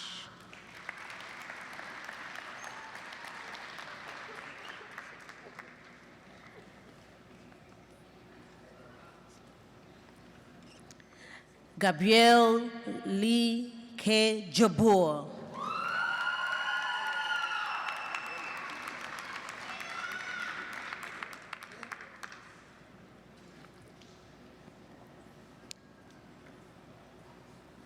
Yin Lin.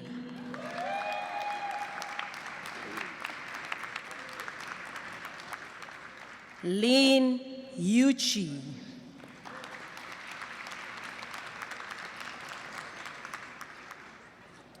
Martin Yoti Ngomba.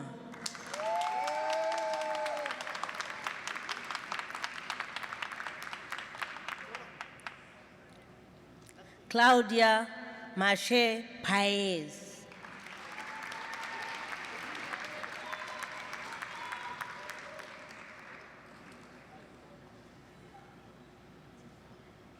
Ashwila Pageda.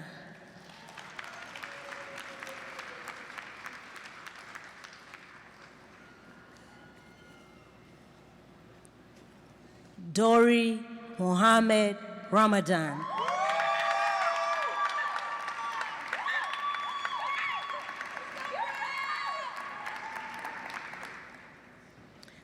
Andrea Rivera.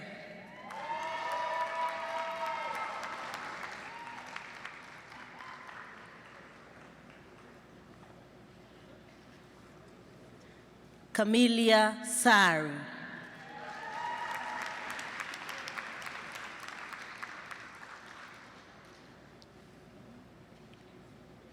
Paya Sharma.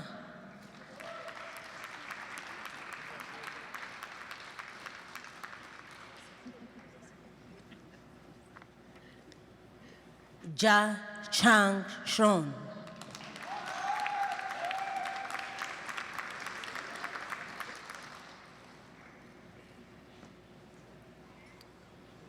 Bunny Verlaine Smith.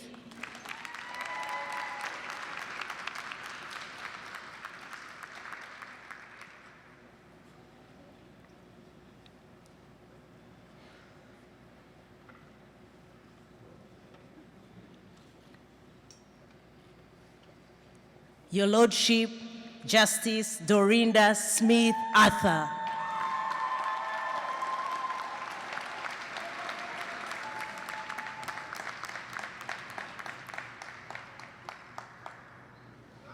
Abubakar J. Samoa.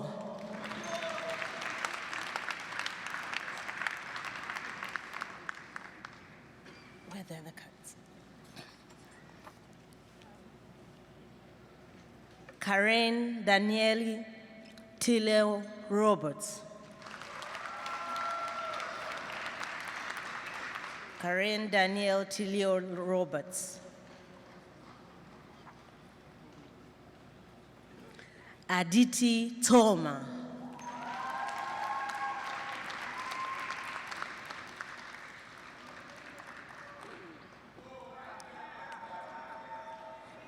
Nay Shea.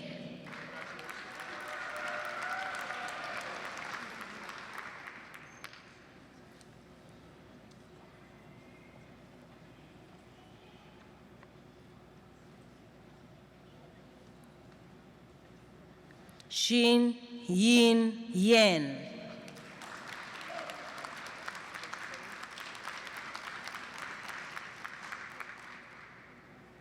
Shin Jung.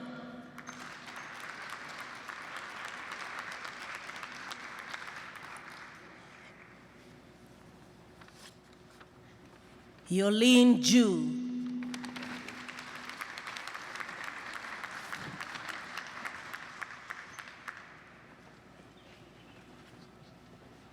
Maureen Jackie Asimwe. Masters of Legal Studies, Mary Ann Faktukra David.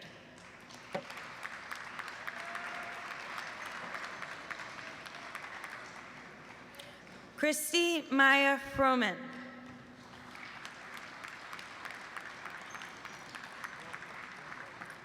Angelica Francis Jordan.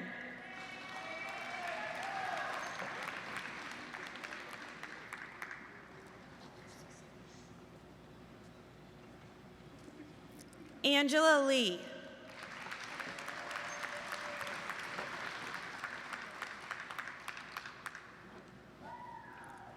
Mary Jo Mazzone.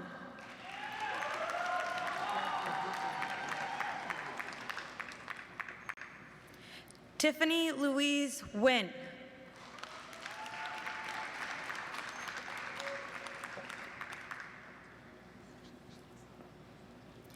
Alyssa C. Pesci.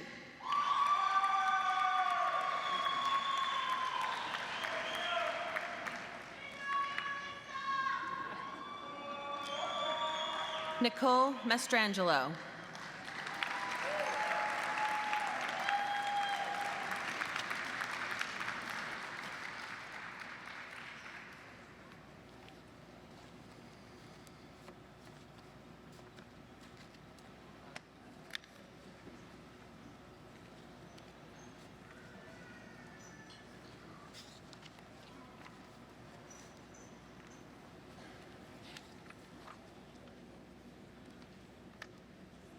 Congratulations to the class of 2018.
Enough, enough. They still have to study for the bar.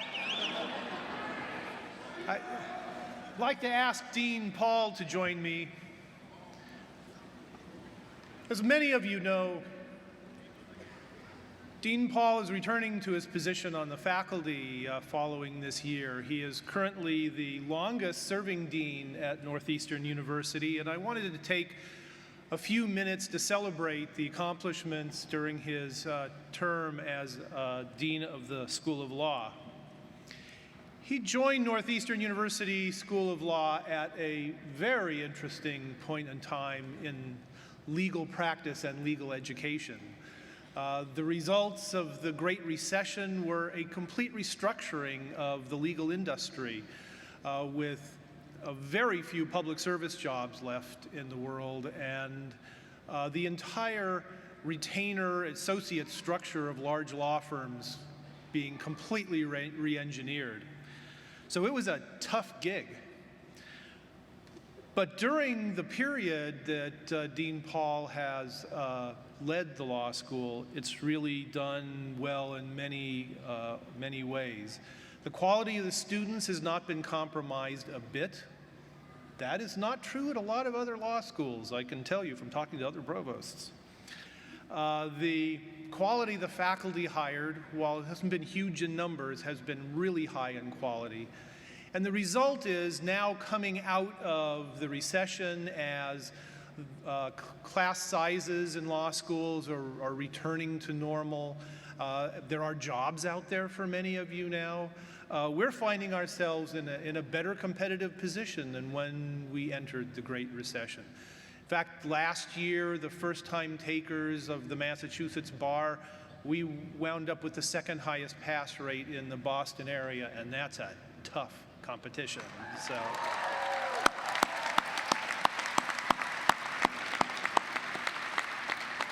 I don't know why you guys are clapping. That's just a high bar for you. The student body and faculty in the law school is among the most diverse in the university. It's really an exemplar for other schools and colleges. The really, truly elite rankings in practical training and public service have been maintained, but Dean Paul, working with trustees and the administration and alumni and students and faculty, developed a new vision for the law school aligned with the new realities of the legal industry. One who had as its first tenet to maintain the elite rankings in public service and the ethos of social justice that the school has held for so long, but become equally highly ranked in health law and IP technology law. And also to integrate the law school more closely with the rest of the university. Why? Because the other deans are saying we can't be as successful in computer science and engineering and science without the close interaction with the law school. It's really an important part of the university overall. And we're already seeing the needle moving in the Juris Doctor magazine rankings in these areas. We're doing better every year. In many ways, the law school is in better shape today than it was when you took over. What we all in the School of Law community and the Northeastern University community owe you a great deal of thanks and celebration for your term as Dean. And I just want everyone to give Dean Jeremy Paul a great round of applause.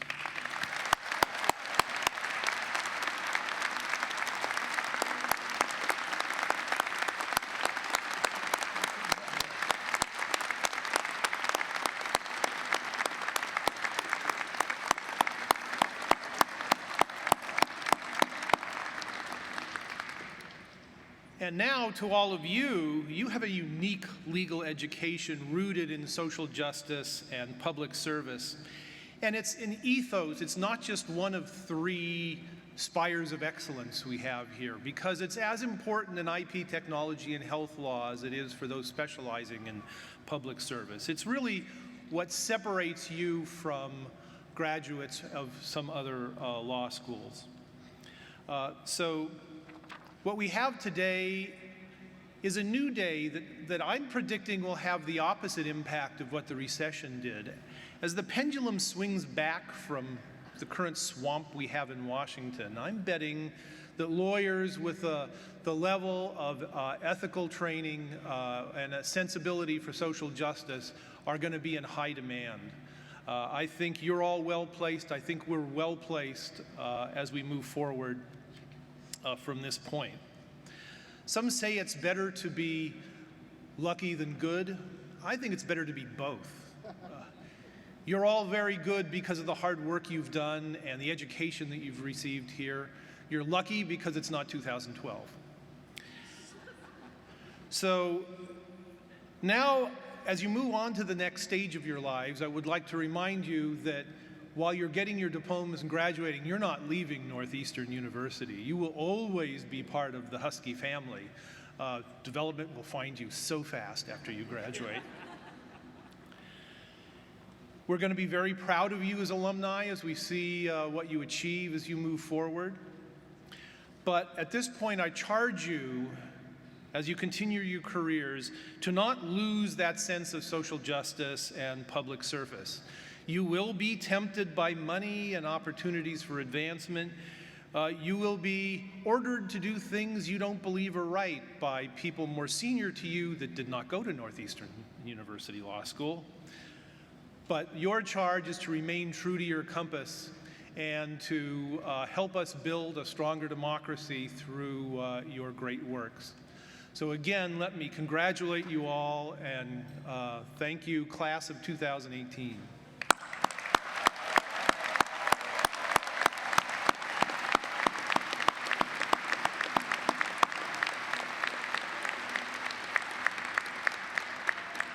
I now turn the program over to the Chief Marshal.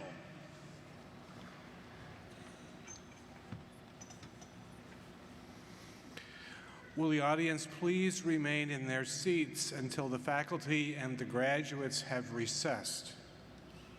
The graduates will please follow the marshals to sit for their class photograph. Families, guests, graduates, and participants are cordially invited to attend a reception immediately following today's ceremony. The reception will be held in the Curry Student Center. Signs and university hosts outside the arena will direct you.